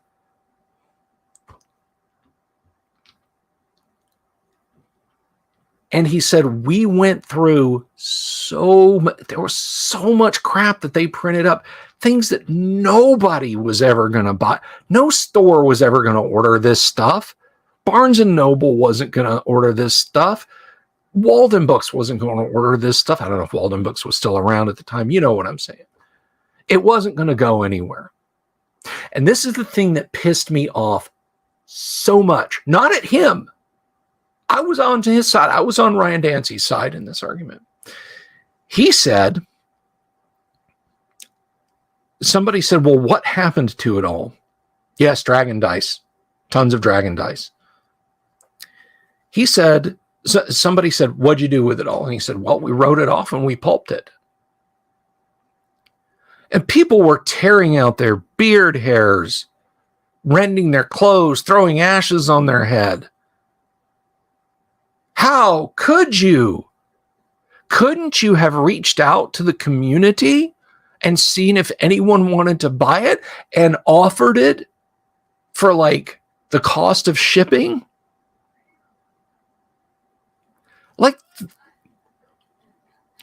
And my response, my thought at the time, and a lot of people said, where the hell were you in 1996 when this was published? TSR never took it off their catalog. So you weren't willing to pay TSR, who was, we might hate Lorraine Williams, but she was paying the people who worked for her. but because Wizards of the Coast wouldn't give it to you for free or reduced cost, they're villains? I just stuck in my craw. Now, I don't like the destruction of any book. I think it's unhealthy. But I mean, really, guys. My last player's handbook was a blue wizard cover. Hated it, but I couldn't get the old cover ever again. Now, let me tell you something. I think Jeff Easley created beautiful art for later editions AD&D. I think Jeff Easley is an exceptionally talented artist, and I think his artwork was amazing. I think there's good in both. It's like, I just finished reading Future Noir, The Making of Blade Runner, and it is further cemented. There are two beautiful Blade Runner movies. There's the original cinematic cut, and then there's the director's cuts and final cuts. They are equally beautiful for different reasons, and it's the same with the Easley covers. I kind of wish I had Orange Spine books, not instead of, but in addition to.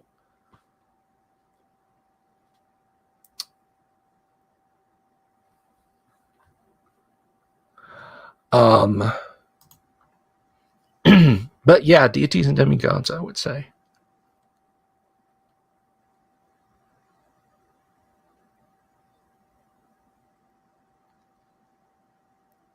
I mean, yeah, absolutely spot on. I mean, if you want to appreciate that art, get a copy of Art and Arcana. And look at it without the text. I mean, it really pops even better as standalone pieces, in my opinion.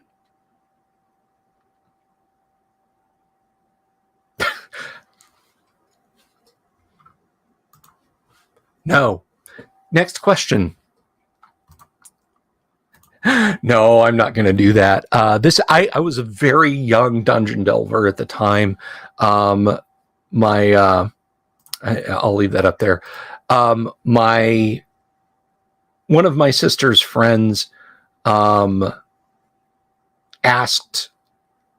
to play D&D with us, and he well, I wanted to play D&D, and she knew he played D&D, so they came over a few Saturdays and let me play D&D with them. And one of the players did have a paladin who I was not part of the story. This happened elsewhere, and that's when I looked it up and found out what it was.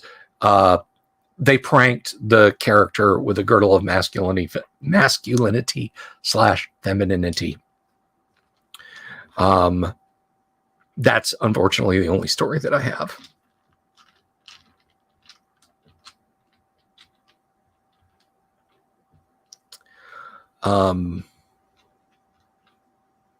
Yeah, it's kind of funny how new most of my D&D books are. I genuinely wish that I still had my books from when I was a kid.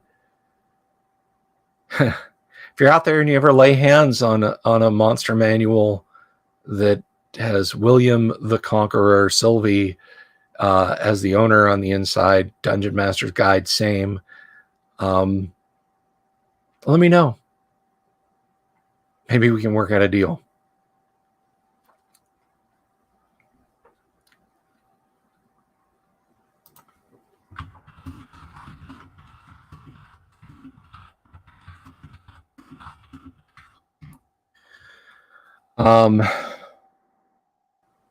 I do one. I have one of the B2s from back in the day.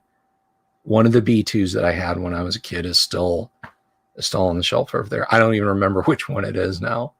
I know it's not my Holmes version, which was the first D&D book I ever had. A good painter for your book.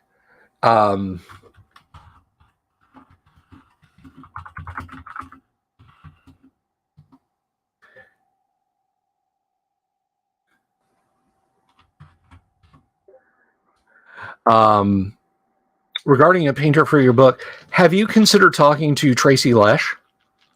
OD&D artist Tracy Lesh, creator of this painting, which you can now unfortunately not see most of, Tracy Lesh. I should put you guys in touch with each other. Have I ever thought of doing narration reads? I don't like the sound of my own voice. I think I'm nasally and scratchy. I mean, I can pitch my voice low, but it sounds ridiculous. This is CNN. But, I mean, that's as good as you get.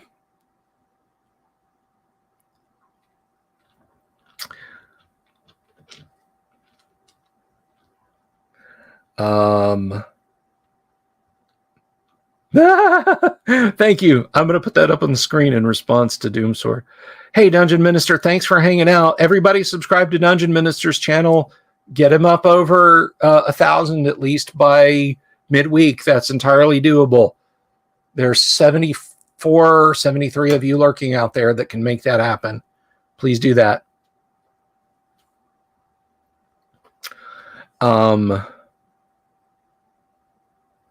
So good night, DM.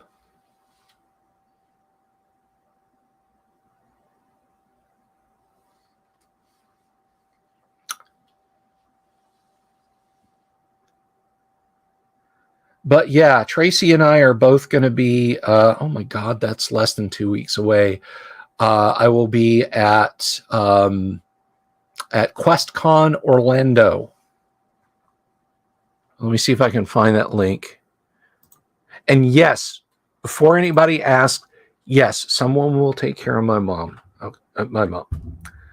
Someone will take care of my wife, the kid's mom, probably my wife's mom. I was thinking of my mother-in-law taking care of my wife, hence it popped into my head. So on the 20th, if you're going to be in the Central Florida area,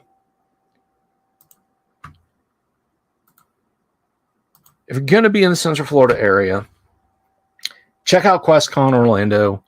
I will be there giving a talk, doing much of what I'm doing right now, except just for like an hour, Q&A, that sort of thing, telling stories.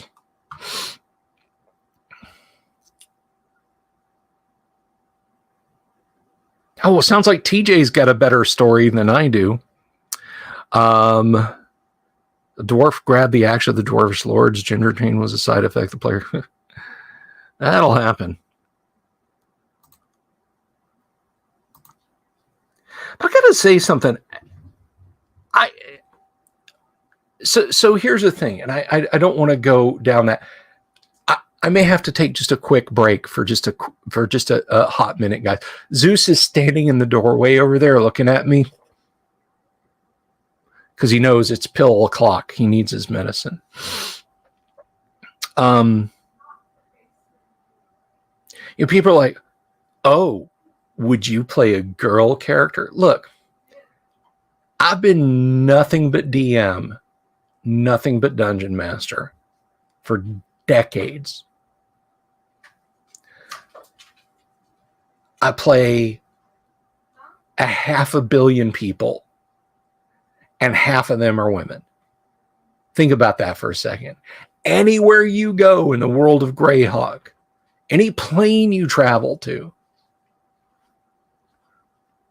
on a 1 through 3 on a D6, the person you bump into is going to be on the distaff side.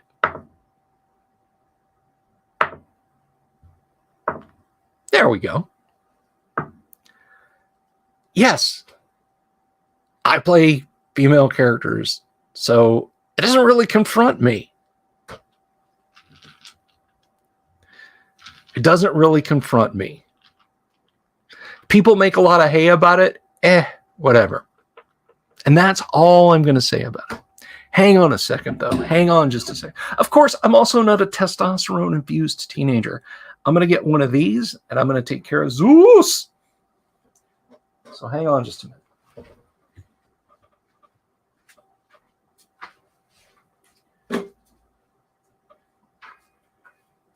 Yes, sir.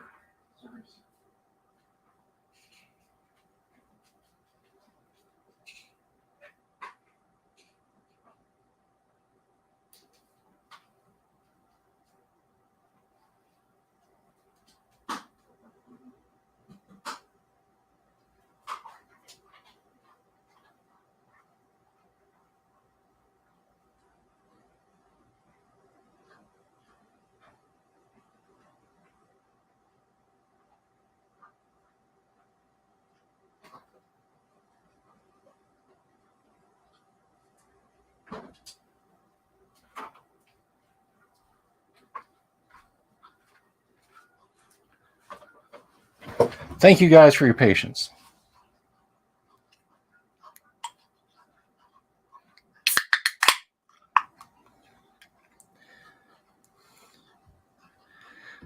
You know, one of the cooler player characters I actually played in a Hero System game was a program that escaped AIM, that we were playing in a Marvel setting, that escaped AIM by downloading itself into an Android body that was being assembled. And I had this cool cyberpunk character mini from, what is that game? Infinity or Infinity Wars or something like that.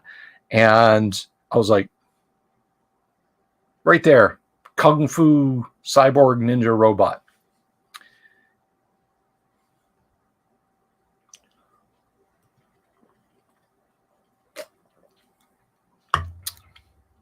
And I was just like, I wanted to use that mini, and it's a piece of computer software. It doesn't care. And the game master didn't make a big stink about it, and that was it. Never met a player that cared if they played a girl. I have, but they were terrible.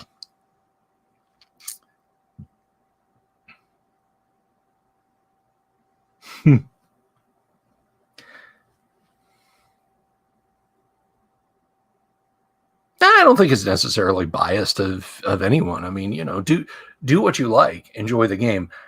I'm just saying that me as the DM, as someone who is eternal DM, to ever step up and say, "Oh no, I would never play." Well, I'm the DM. Yes, I would every game.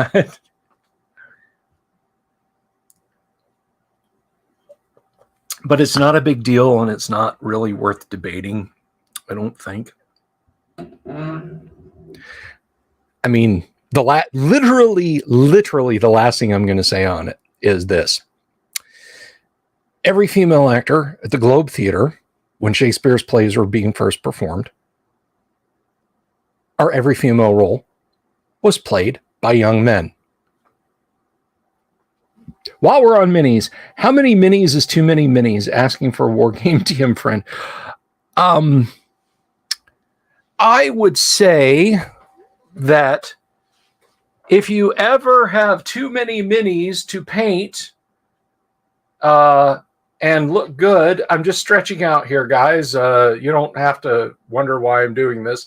Then you have too many. If you can't paint them all, you probably have too many. Now, I don't know. I mean, I was hoping those speed paints, I was just going to be like, yay, I could just blitz through all the monster minis and they'll be awesome, but the speed paints are garbage.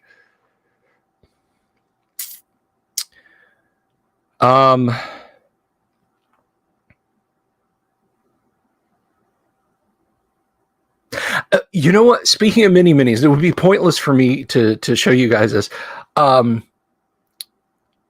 I used to be very into R. Talsorian's Mekton game.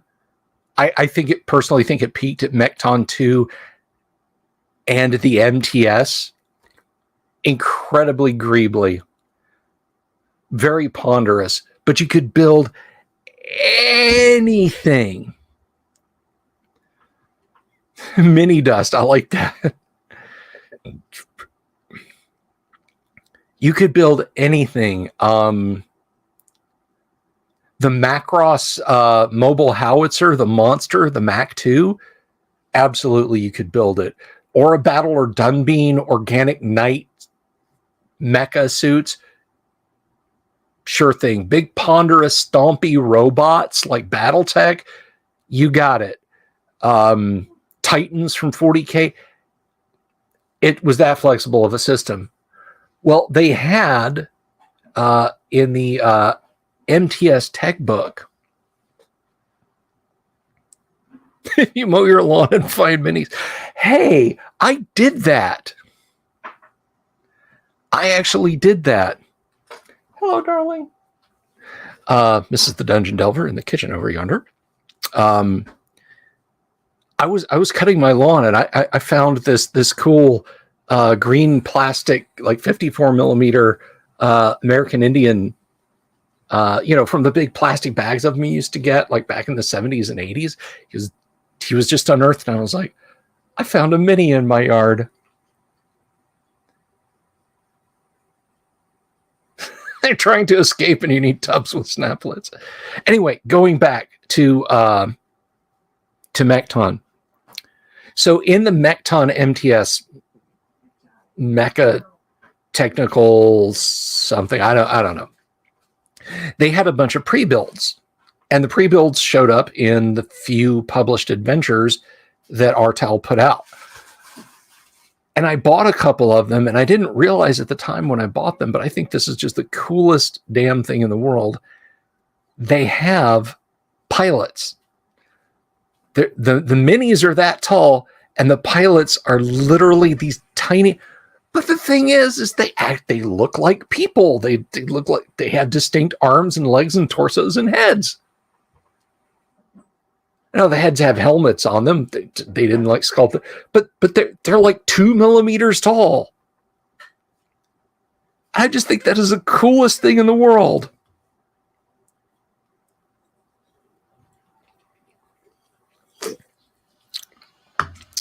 Did I ever catch your Gold Orc video? No, but now I know I should go watch that. In fact, you should all go watch that. And if you're not subscribed to Jack Photon's channel, go subscribe right now. He's got a wonderful series of videos. Go ahead and subscribe to Jack Photon's channel. Whatever kids dig in my mom's backyard are going to find Star Wars figures in a few hot zones with a few Grenadier minis in the cow. Oh. I opened one of the drawers in the dresser of shame the other night, and some French cuirassiers started shouting the thing. That's funny. That's funny. It hasn't happened in a long time, and I know this is going to sound completely weird, but I talked to... and I confirmed that I am not completely crazy. I had Darlene on. Now, Darlene is the artist who created much of the art for classic AD&D. She is a very talented artist and a very neat person to talk to. If you meet her at a con, I recommend taking a few minutes, if she's got the time, to stop by and say hello and buy one of her books.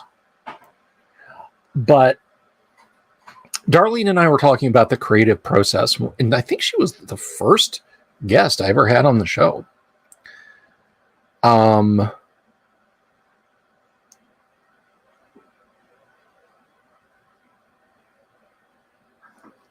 And she and I talked about the creative impulse, and I asked her, I said, have there ever been, oh, you're quite welcome, James.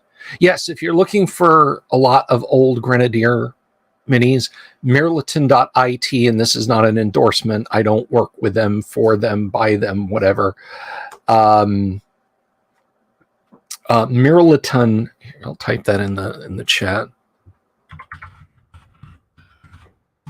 They sell a bunch of Grenadier minis, like classic Grenadier minis. They don't have them in the AD&D boxes, but like all of the expert hirelings, all of the women, all of the regular D&D hirelings, the wizard box, Tomb of Spells. There are very few that they don't have. Although some Grenadier nut would probably tell me, no, there's tons they don't have, Bill. Anyway, going back to Darlene, I asked her, I said, is there ever a time when you go to work on one project and you hear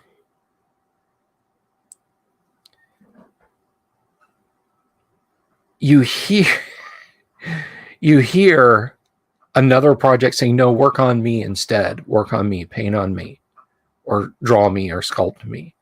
And she said, yes, that absolutely happens. She didn't think that was a loony thing to ask or anything, because I have minis that I have intended to paint for the longest time. And in the retrospect, I have gone to paint them, and then there have been other minis that have almost spoken to me and said, no, paint me instead. And so I've painted on those instead. Does Mirliton do the Hackmaster minis? I thought that was Ironwind that was doing Hackmaster.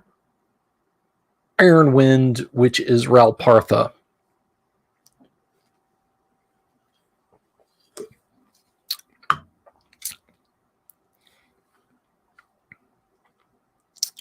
Yes, that was a Quantum Link post. Quantum, who remembers Quantum Link?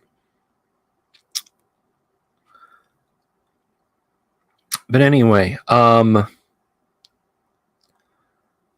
so yeah, there's times when I've gone to, like, I must paint these minis. These minis have to be painted.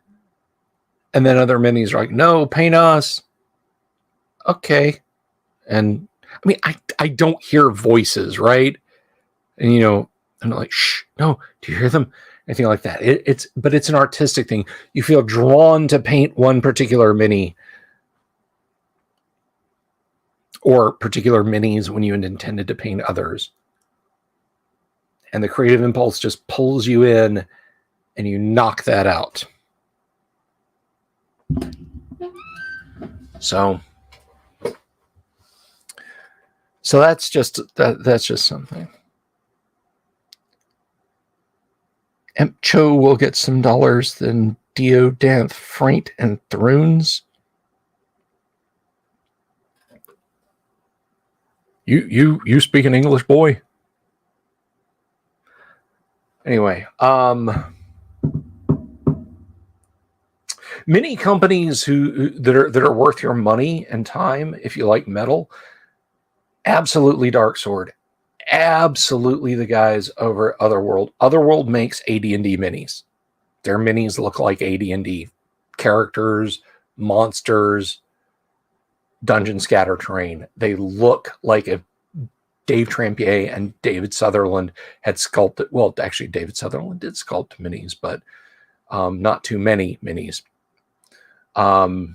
If they had been dedicated mini sculptors, Dark Swords minis are just cool. They look like Elmore and Easley, and some Tony DiTerlizzi are doing Argus Gravian. Yes, love Dark Sword.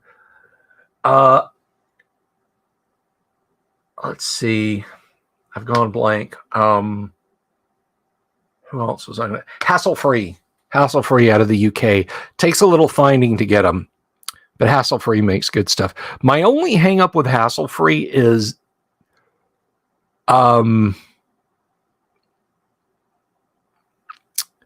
it seems like on a one-to-one basis with some of their characters, Hassle Free is like, here's this character nude, and it's almost always the female characters. Now, I have a few minis over here of nude women, and there's a context. They're succubi, they're type 5 demonesses, what have you. I'm not ooked out or anything like that. But I mean, village townswoman, village noblewoman nude. I've always been of the mind that, like, if I go to a D&D game and the DM's like, all right, you go into the room and you see all these women. Okay, all right, hang on. And he starts setting out 30 or 40 lovingly painted, detailed naked women minis. I'm probably gonna say, oh, is that the time? I've got to go home and give my dog his eye medicine. I'll see you guys around.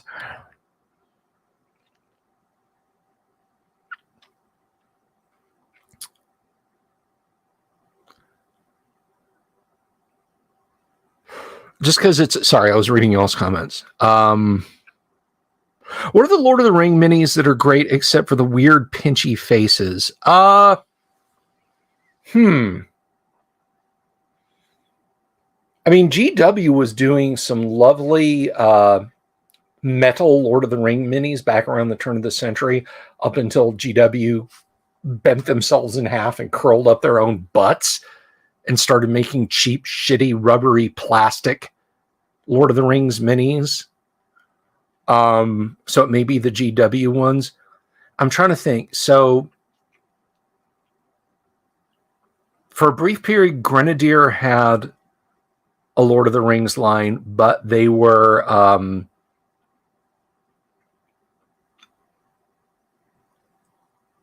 I'm trying to think. Who was that French miniature company that did some Lord of the Rings minis? Oh, I'm drawing a blank. But they were released through Grenadier. And there's Mithril Miniatures out of Ireland.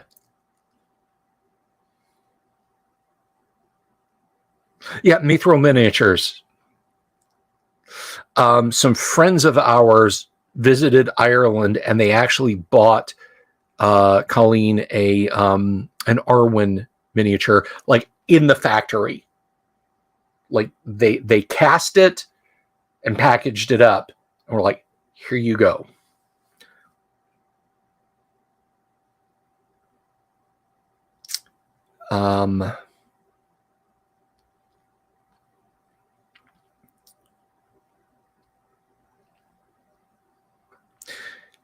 But you know, it's funny. You find minis for just like I can't remember the name of the company. I was very close to running a hard sci-fi game, and I wanted the characters in their normal armor. Like basically, I thought the Halo, like the Master Chief Halo body armor, was a really cool look. And this is like back in the, I don't know, 2009, 2010 era, maybe a little bit before then. And I bought 4 of them. I was like, this will be perfect. I can't remember who they are, but they're out there. You can find them. There's a company that makes minis that look like the Space Marines from Aliens. They look like the Colonial Marines, right down to smart guns and stuff. They're not resin, and you don't have to pay $35 for 5 minis. $35, I think, gets you like the entire company. And you can find somebody to 3D print an APC for you, and 3D print the freely available STLs of Xenomorphs. Bang! You've got an Aliens tabletop or role-playing game set up.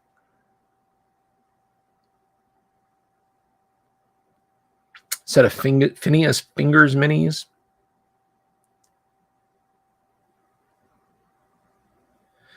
It's funny, somebody was mentioned Phineas, was it last night or tonight? I don't remember. But they're Phineas was never my cup of tea. But it was better than Snarf Quest.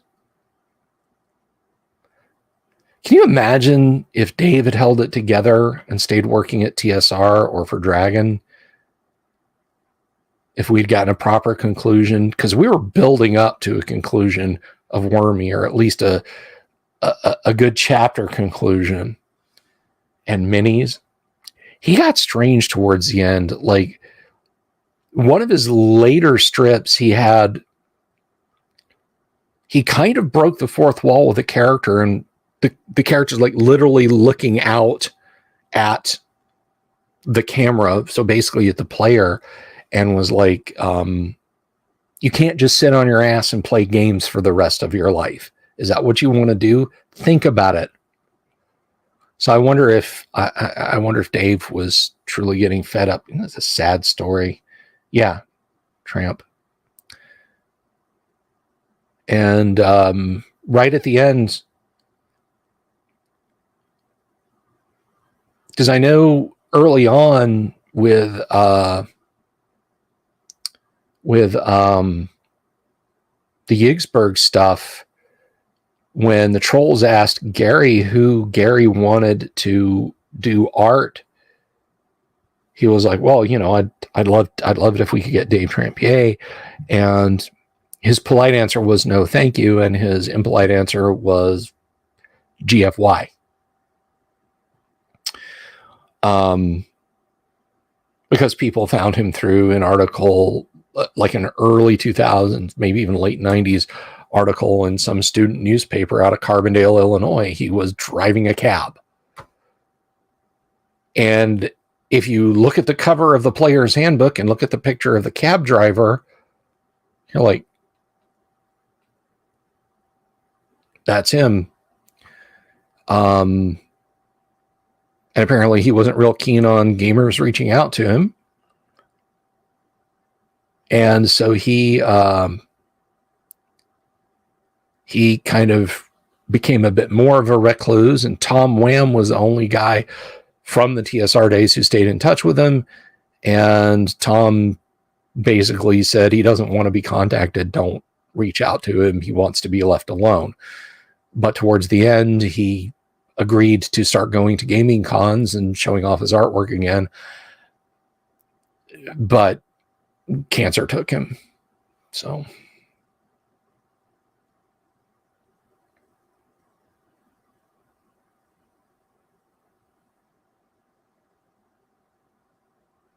yeah, I know. I'm gonna answer your question in a second, TJ. I'm gonna stick that up there so I don't forget it.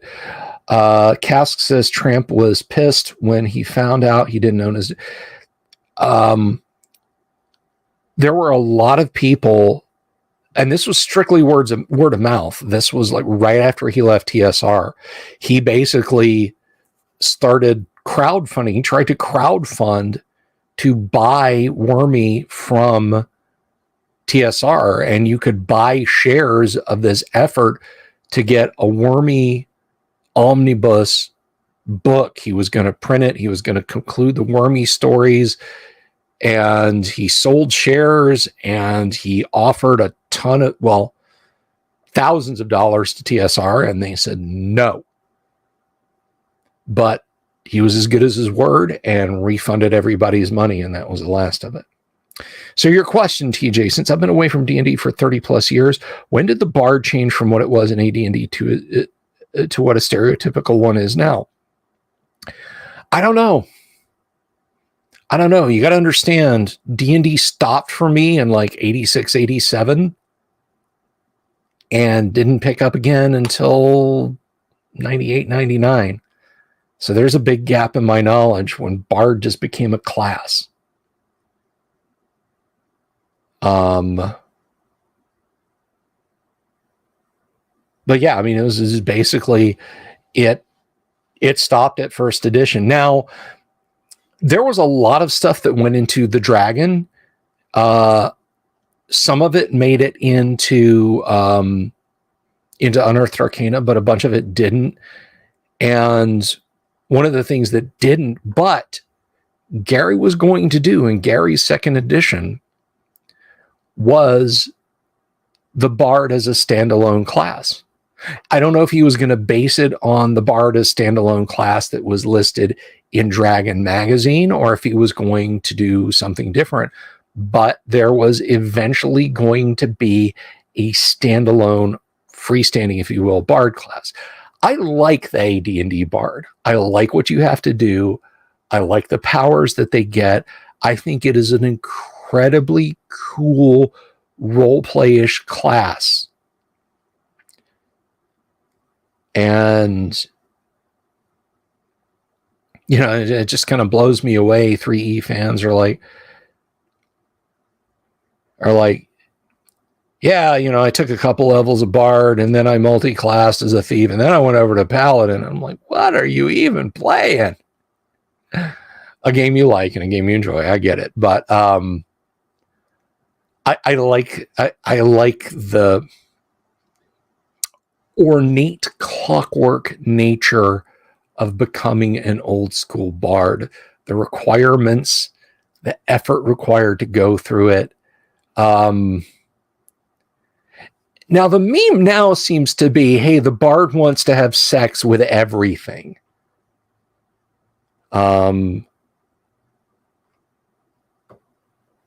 And I don't like, I don't quote unquote get it. I maintain, and I think there's merits in both. I think there's merits. Let me just say that to go with Aurora and with Don there. But I maintain that the Bard is from the Chronicles of Prydain by Lloyd Alexander. I firmly believe that the Bard is from the Chronicles of Prydain.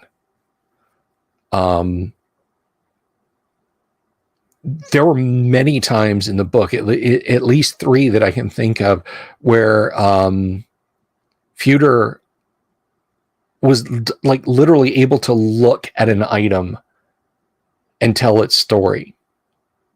I mean, that's the thing that a bard does in AD&D. He had a magical bardic instrument. I honestly think, and I don't know if Gary read those books and was strongly influenced by them, but I think the Chronicles of Prydain Bard Feuder Flam is the template for the AD&D Bard, because he was goofy and his lute would pop a string when he would tell a lie, which was frequently, but he definitely had some magic power, and there was more than 1 or 2 battles where Feuder drew his sword and was a killing machine in the fight.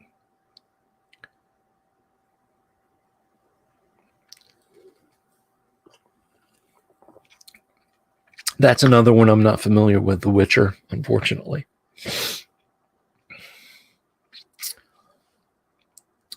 I need to revise and release a UA with the dragon articles.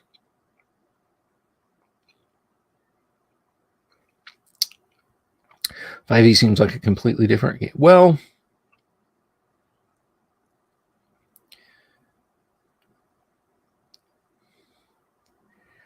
I think ultimately what works for your group is what works best.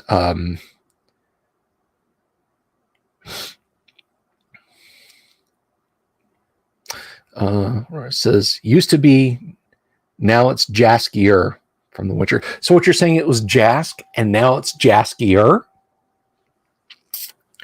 Cantrips from UA, useful if you really want to spend 4 spells or 1 spell slot on 4 interesting spells. I mean, I think they're kind of neat. I had an NPC show up in our Tuesday night game who was a 0 level magic user. She invoked cantrips. She was a hostage that the party rescued from some gnolls, and they were holed up in a ruined house near the ruins of Castle Greyhawk. Wounded men-at-arms laid out, and she, snapped her fingers and twirled her wrist and said, "Light without heat." And she cast the cantrip Blue Light. And so they could see to bandage up the injured folks. She was able to invoke the cantrip Blue Light. So I think cantrips are kind of neat. I do. I don't like the fact that later editions of D&D started putting like actual useful, compared to cantrips, powerful spells from first level in as cantrips. Like, oh yeah, what is it?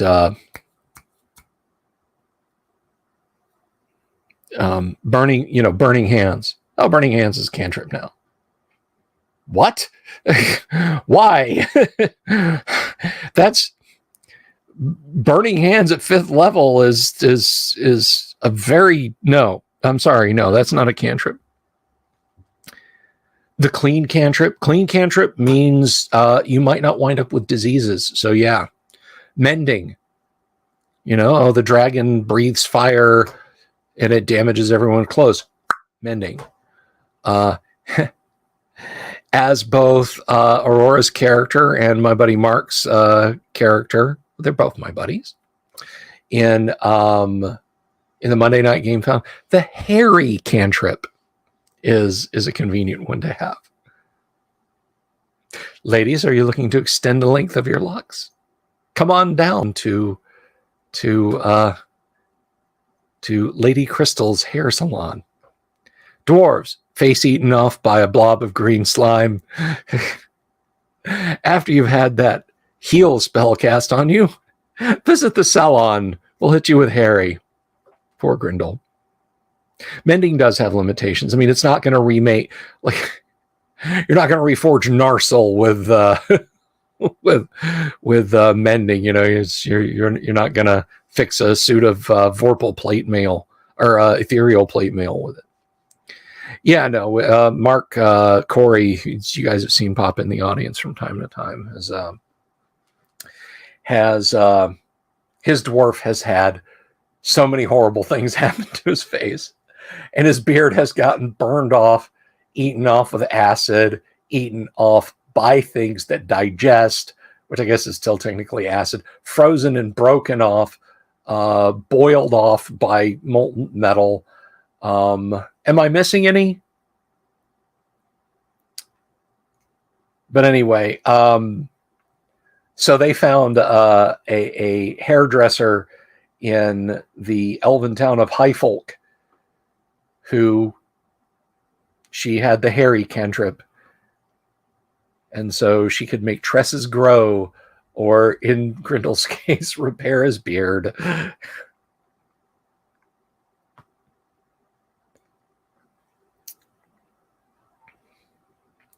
I think it's gotten to the point where he's just going to, like, if you guys have seen Exordium, yes, there I go again about Exordium. He's just going to get his helmet made so it just kind of goes down over his chest and his beard is underneath it.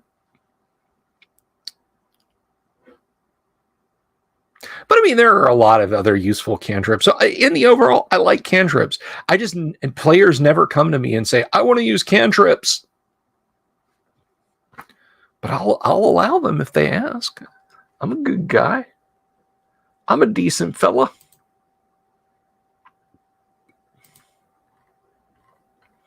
Never any complaints from me. Beard plate. Bear plate. I like bear plate better.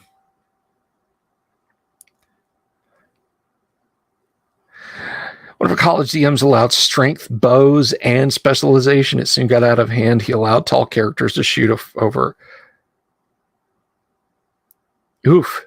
Well, I think if a front rank is comprised of dwarves, halflings, or gnomes, yes, sure. You're going to allow spells to fire over them, right?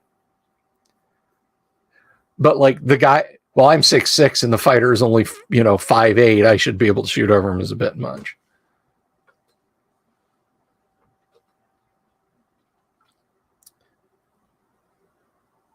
Yeah, you got to carry cantrip books around with you. And that's one thing. I toyed with this for the longest time, but honestly, I think it's a little too... He's a little too fiddly. Or traveling spell books versus study spell books.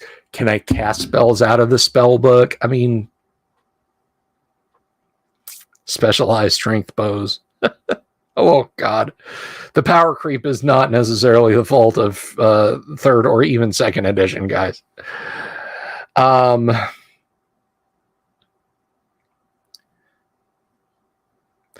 There was, and I can't find it despite looking for it. But there was a post, may have even started on Usenet or on a bulletin board. It was Feather Me Yon Elder thing. And it was a joke post, but it was to point out how insane weapon specialization could be. And it's like a ranger triple specialized with strength bows who has total surprise and is hasted, and just a whole bunch of spherical cow arguments can do like 750 points of damage if he rolls maximum damage during all of the surprise segments with missile fire. And I mean, but I'm sorry, that just it's false. No way. Not this time. We created it. Not this time. No, not this time. It's totally made up. Pure fiction. It's fiction. It's fiction. Yeah. Thank you. Thank you, Jonathan Frakes. And there are the faults with weapon specialization. A Dragon Magazine Archer Ranger 17th level is a hit damage chart that takes full sheets. Ugh. Scary stuff. So I just had a lot of fun tonight, just sitting and chit-chatting with you guys. Let me ask you something. James Stewart.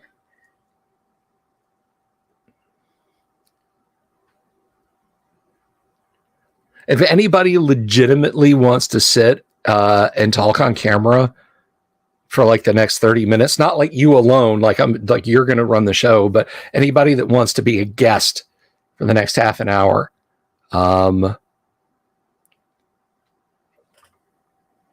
me see if I can I do this.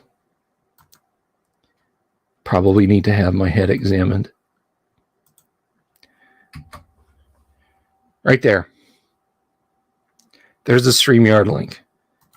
If you want to be a guest for the next half an hour, starting now.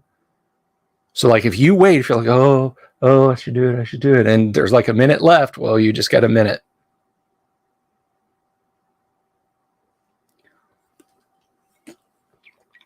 It's up to you. It's entirely up to you.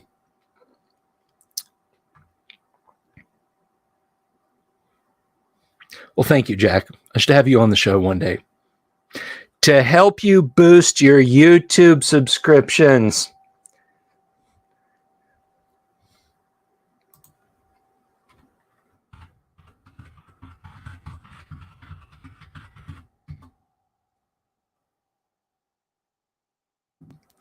Hi, but not me. Just checking in, busy working. Okay, Chris.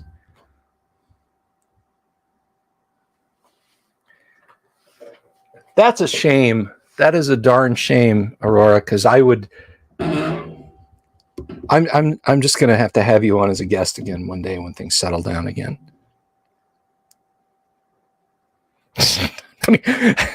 Thank you, James. Thank you. Well, there's still 9 of you out there. Don, do you want to sit on the show and throw beer cans at me?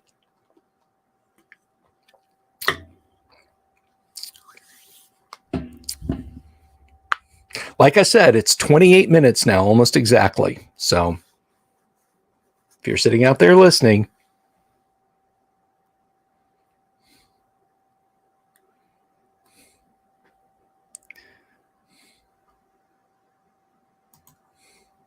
by the way, did you guys see the Jonathan Frakes tells you you're wrong clip that I ran? Please tell me you saw that, because I like nobody. I did it live once before, and I was like, this will get big laughs, and just nothing.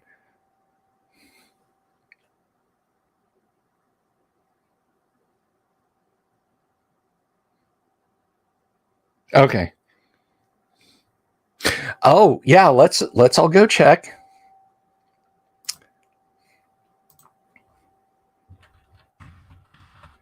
We have to check.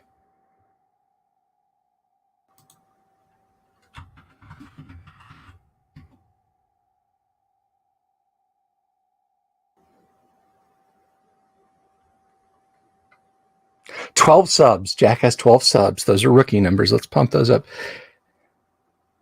If I could hear you laughing, that would be really weird.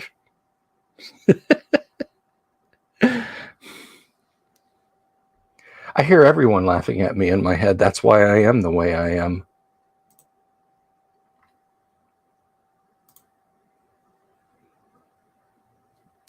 I gotta say something though. I've had it's already pretty low. Let me grab my percentage dice here. I'm gonna assume it's hovering somewhere in the 50s. Let's call it 55 just to be fair. Oh boy. What are we talking about here? A temporary D3 loss? Because I didn't make it. I love your handle, by the way, Eastwood Ravine. Listening but not watching. Okay, here we go.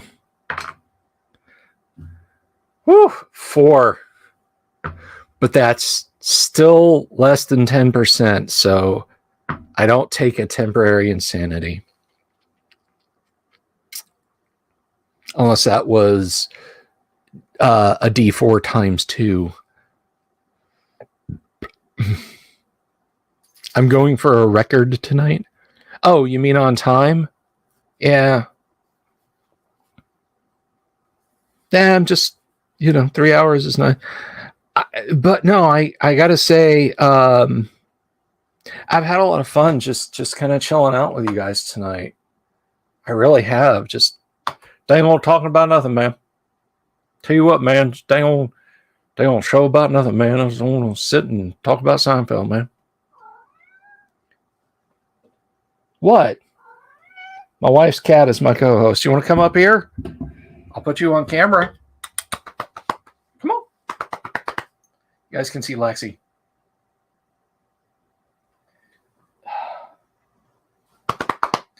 I'm not bending over to pick you up and having you squirm around, and people use that as evidence like, oh, he abused his pet on. There you see her tail. It's my wife's kitty cat. There she is.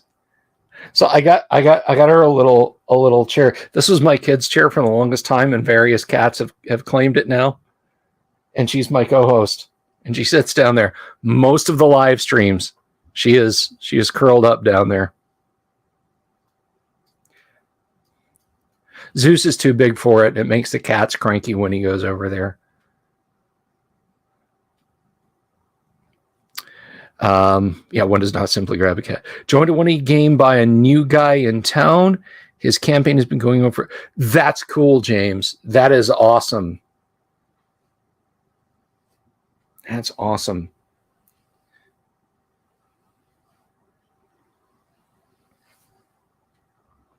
What's that? Someone should super chat so you can get more treats and brown crunchy stuff. Well, okay, I'll ask. You guys heard the cat. And brown crunchy stuff. What up, Don? Well, okay, I'll ask. You guys heard the cat. And brown crunchy stuff. What up, Don? Well, okay, I'll ask. We're feeding through, dude. You need to nuke the audio there. Brown crunchy stuff. What up, Don? Well, okay, I'll ask. How you doing, man?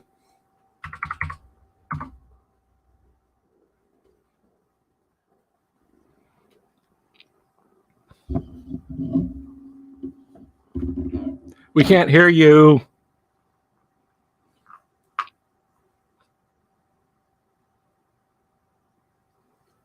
Can't hear you, bro. That's okay. We'll look at you anyway. Can't hear you, bro. That's okay. We'll look at you anyway.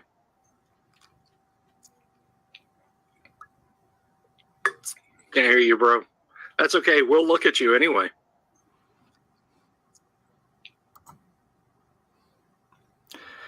I just got you muted till you can sort out your audio because it keeps looping back through.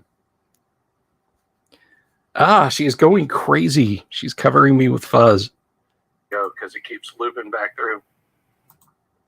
Nope, still looping.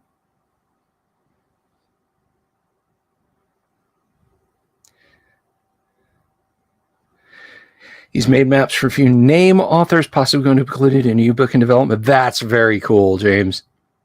Is he going like new stuff, like he's converting it to 5e, or is he like going to one of the OSR dudes?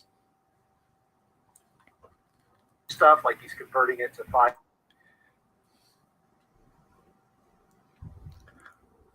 Now I can just hear me, not you, Don. How about now? Now I can just hear me, not you, Don. Yes, I can hear you now. Excellent. There you go. This is my buddy. This is my buddy Don, who has put up with my shenanigans for, God, how long have we known each other? We started on Yigsburg together. How many? Was it 2004? How long have we known each other? We started on yeah, about together. Yeah, so 2004. So I've known Don now for 18 years. So, you painting tonight? Was that your jam? Because I see some paint out there. Yeah, hold him up. Bring him up to the camera, dude. Up, up, up, up, down, stop. Nice. Christopher Sims says, hi, Don. Up, up, up, up, down, stop. So here, I got a bunch of pikemen and a couple of knives. Christopher Sims says, hi, Don. Hey. So here, I got a bunch of pikemen and... Very cool. Eastwood Ravine says, that's sweet. I'm not sure if he's referring to the cat like, oh, that's sweet, or your figure like, that's sweet. Either way, that's good. We appreciate it. Cat like, oh, that's... But, so, you doing any airbrushing stuff? So, not now, no. You doing any airbrushing stuff? Yeah, I mean, I didn't figure like right now. Yeah, let me get in this enclosed room and fire up an airbrush. That's good for the recovering lungs, right?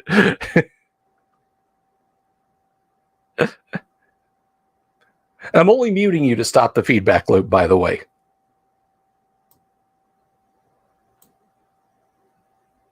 I'm only muting you to stop the feedback loop, by the way.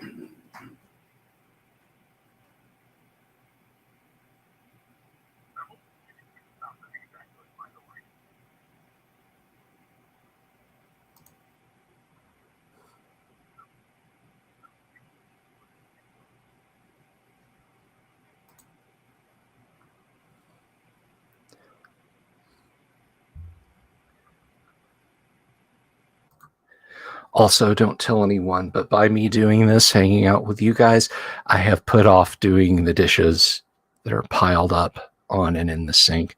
And I'm going to have to go do those after the stream here ends here in just a few minutes.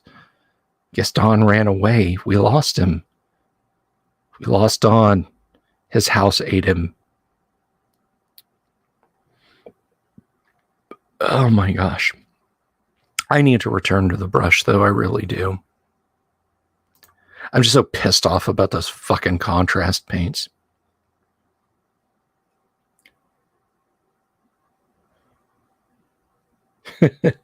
I know, Aurora. I know. There isn't one. I know, Aurora. I know. I'm sorry, what were we saying, Don? Said I tried to grab a headset, but there's not one down here. Doe. I'm sorry, what were we saying, Don? Said I tried to grab a headset, but there's not one down.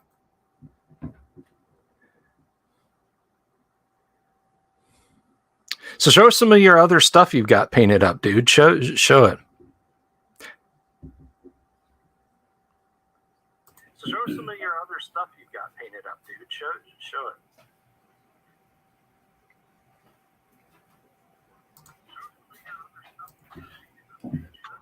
For the 14-year-old?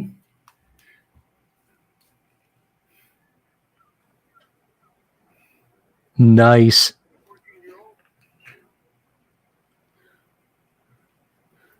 Evil Archers? If you ever played Warhammer, you know where they came from.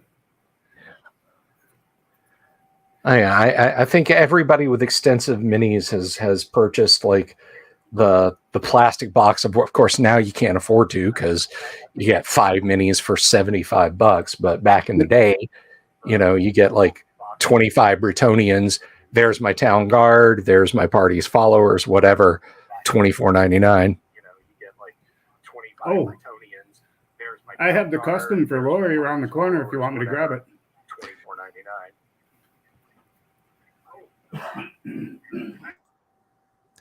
Don's lucky enough, his lady Lori, who is a wonderful, wonderful woman, also games with him on the reg. So, and he has painted up a mini for her. Battle Masters. Oh yeah, the Battle Masters minis.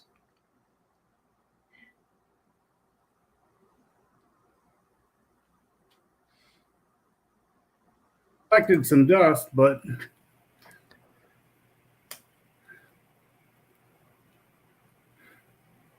oh, here, I'm going to blow you up. Hang on a second.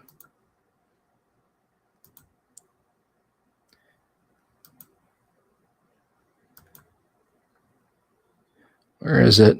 Hang on. There we go. That's better. That's better. Little to your left. Your other left. There you go. Little to your left. Yeah, that is a gorgeous piece, dude. Is that all you, or did she paint on it some too? I painted it. It was a gift for her, so it was made by a company out of New Zealand. There are only 3 in existence, and I own them all. It was a gift for her, so it was made by a company out of New Zealand. There are only 3 in existence. So Don's like, yeah, no, nobody else is going to have these. One for her to paint and a master. So Don's like, yeah, no, nobody else is going to have these. One for her to... So to answer your question, James Seymour, he knows what it is, and there aren't any more. He has them all.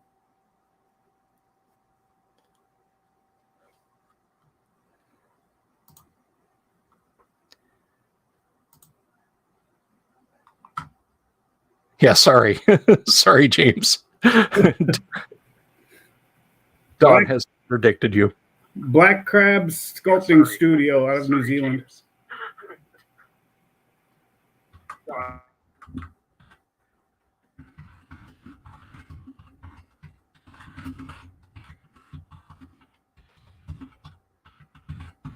looking that up online right now.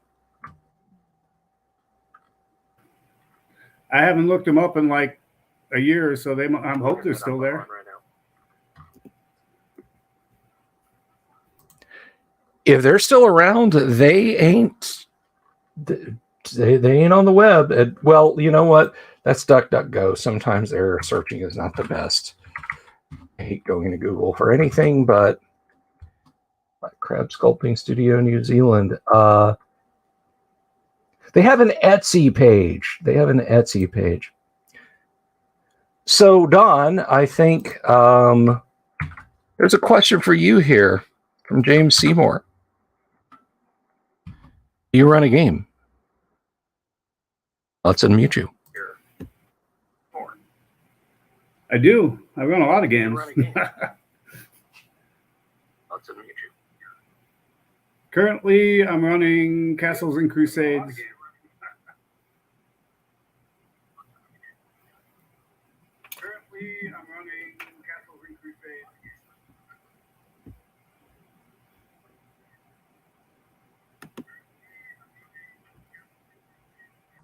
And anything else, or just CNC? And how many sessions have you got going? Do you still have multiple ones going on? No, right now just have the one. Or just CNC, and how many sessions? Right on. What is I don't know if that's the same sculpting studio or not, to be honest, the one that I linked off of Etsy. So what story stands out from your game? You're getting actual real questions tonight, Don. All right. What story stands out from your game? You're getting actual real questions tonight, Don. So look in the lobby, make sure none of my players are there, Bill. They look in the lobby, make sure none of my players are there. They're currently running. Been doing work for a count working through his Castellan, and the Castellan is actually a one of those, a doppelganger. Sorry, I'm trying to get the link here because it's different than the one you found.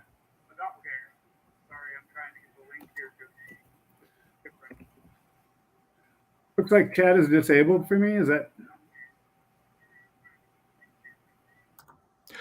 It shouldn't be. Let me look on YouTube. Everybody else is. You can't send links. I know that. Go into go into private chat and just kind of type it out, and I can share it. Like here. There, you should see the private chat prompt. Here. Yeah. There, you should see the private chat prompt. It won't post to it, which is weird. Yeah, both YouTube and what do you call it? StreamYard get weird about that. Let me see. Okay. Aaron Brown. Why do I know that name? Was Aaron Brown?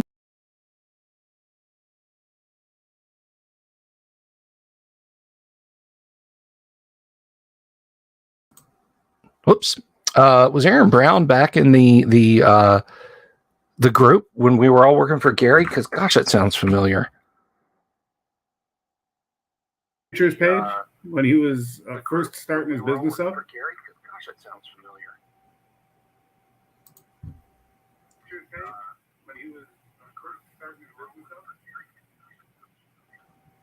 He does astounding work, really. If you want custom minis and you can afford to pay for them, it's the place to go. I wouldn't do it for a ton of minis, but to do one for, this is my wife's character, and to do one for her, yeah, that was worth it. I wouldn't do it for a ton of minis, but to do one for, this is my wife's character. Yeah. Don did not seize the means of production from me there. That was just a little hiccup. My star shining. Don did not seize the production from me there. That was just a little hiccup. My star shining.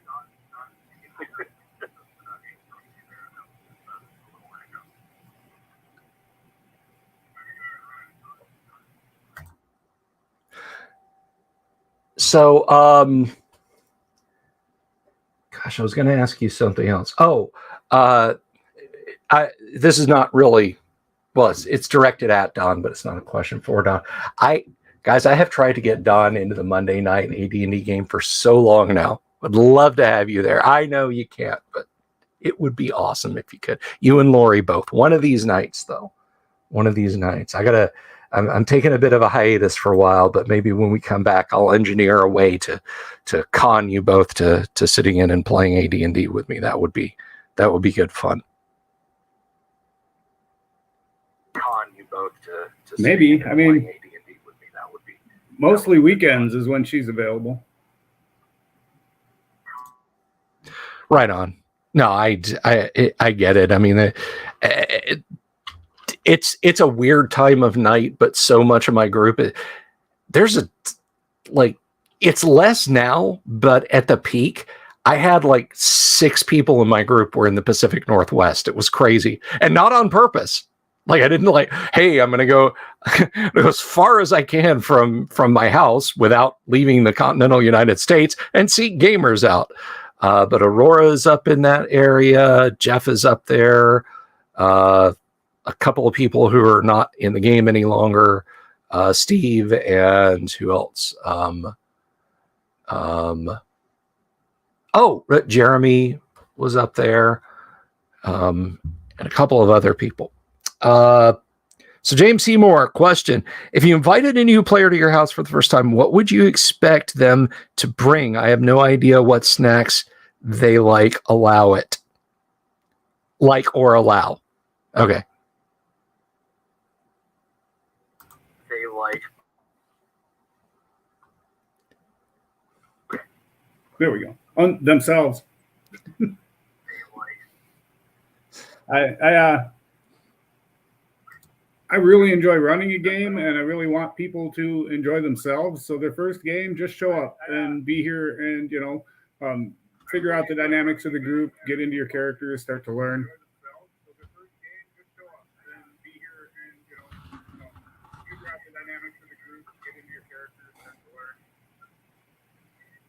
Later, you can bring me bribes.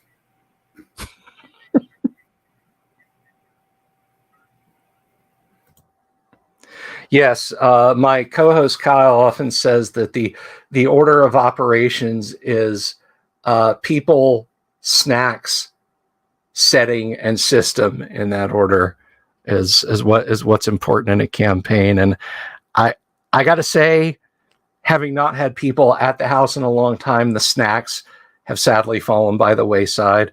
I do wet the back of my neck every now and again with a little cold snack, but that's on me. But I do tend to agree with that. But that's on me. Because we're both playing, and sometimes the youngest who still lives at home is playing, we tend to have snacks for the game, even though we don't have the crowds here. We used to have almost everyone's online. Well, this game has got Washington State, Utah, Ottawa, and Florida. Is that everybody? Oh, and Green Bay. Well, split between Green Bay and Hawaii. They're retired, so they spend winters in Hawaii.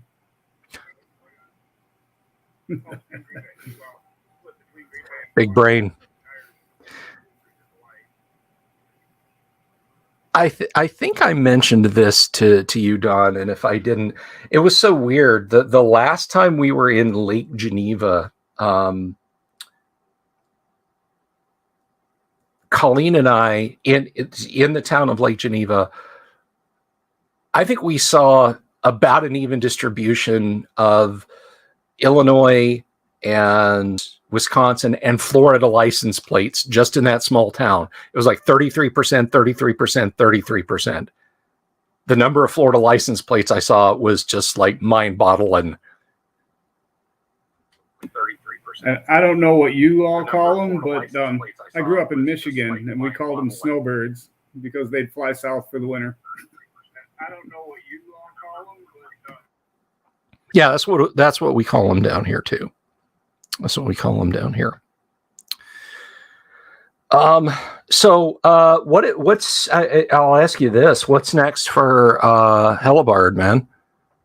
Because I got some stuff out there for Hellebard. You printed one of my things. So what's going on? Because I got some stuff out there for Hellebard. we've got the last set of 5 Castles and Crusades modules, and then we're gonna shift more toward marketing and try to decide what we want to do next. We've done 5th Ed, we've done Castles and Crusades, we've done a little bit of Osric. We may go more there. Yours is what, Osric and CNC dual statted? Mm-hmm. So that's where we're at now. Get the last 5 out. Really like both of those campaigns, so I want to get out there and talk to people about them. The 5th Ed one and the CNC one for a little bit, and we can produce 1 million. I mean, we're at what, 30 modules now, 32 modules. We could produce 1 million, but if people don't know about them, it doesn't matter. So we're going to spend some time trying to make people aware. Well, I definitely tell people about it, not just for my own benefit, but for Hellebards too, which, in turn benefits me a little bit. But you guys have got some great stuff out there, and I do recommend it to as many people as I can. So I think that's about it, unless there's anything else you want to pitch, Don? Anything at all?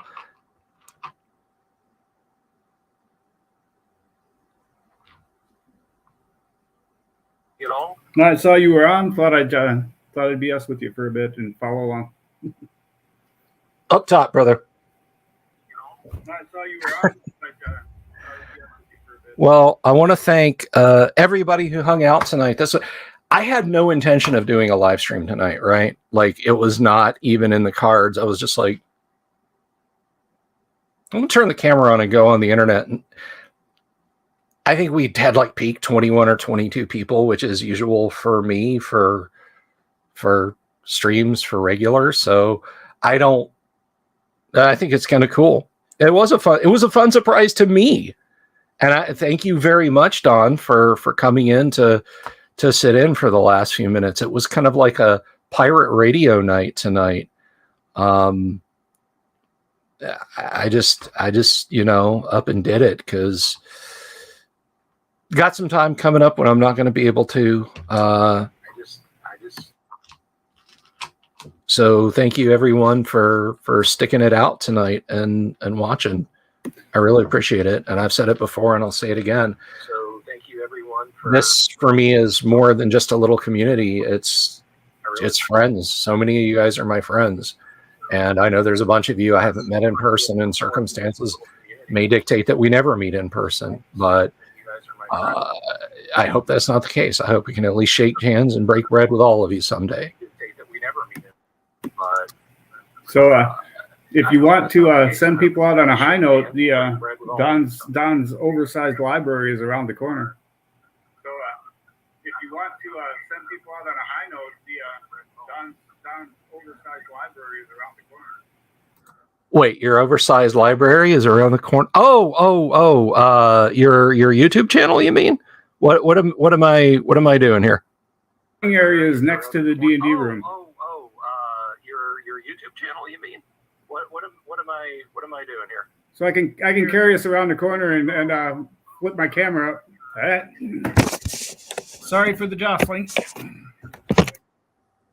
We're going on location with Don McVitie, everyone.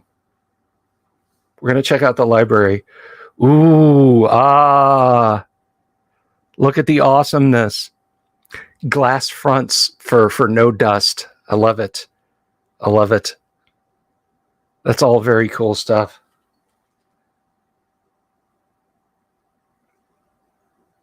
Very, very cool stuff.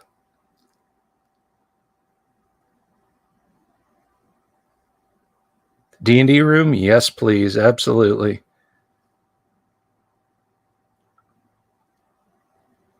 Tress, wonderful. He's got a couple more books than I do.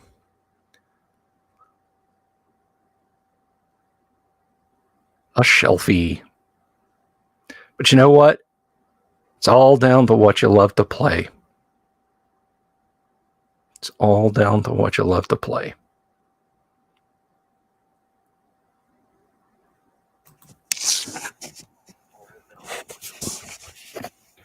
There you go. Thank you very much. Thank you, everybody, for being here tonight. Have a lovely evening. I will see you guys on Monday, and it'll be a little bit more structured, a little less random BS and beer and cats and so on. Unless you guys prefer that, and maybe we'll do that. Have a lovely weekend, all. Peace. I love everybody. Take care.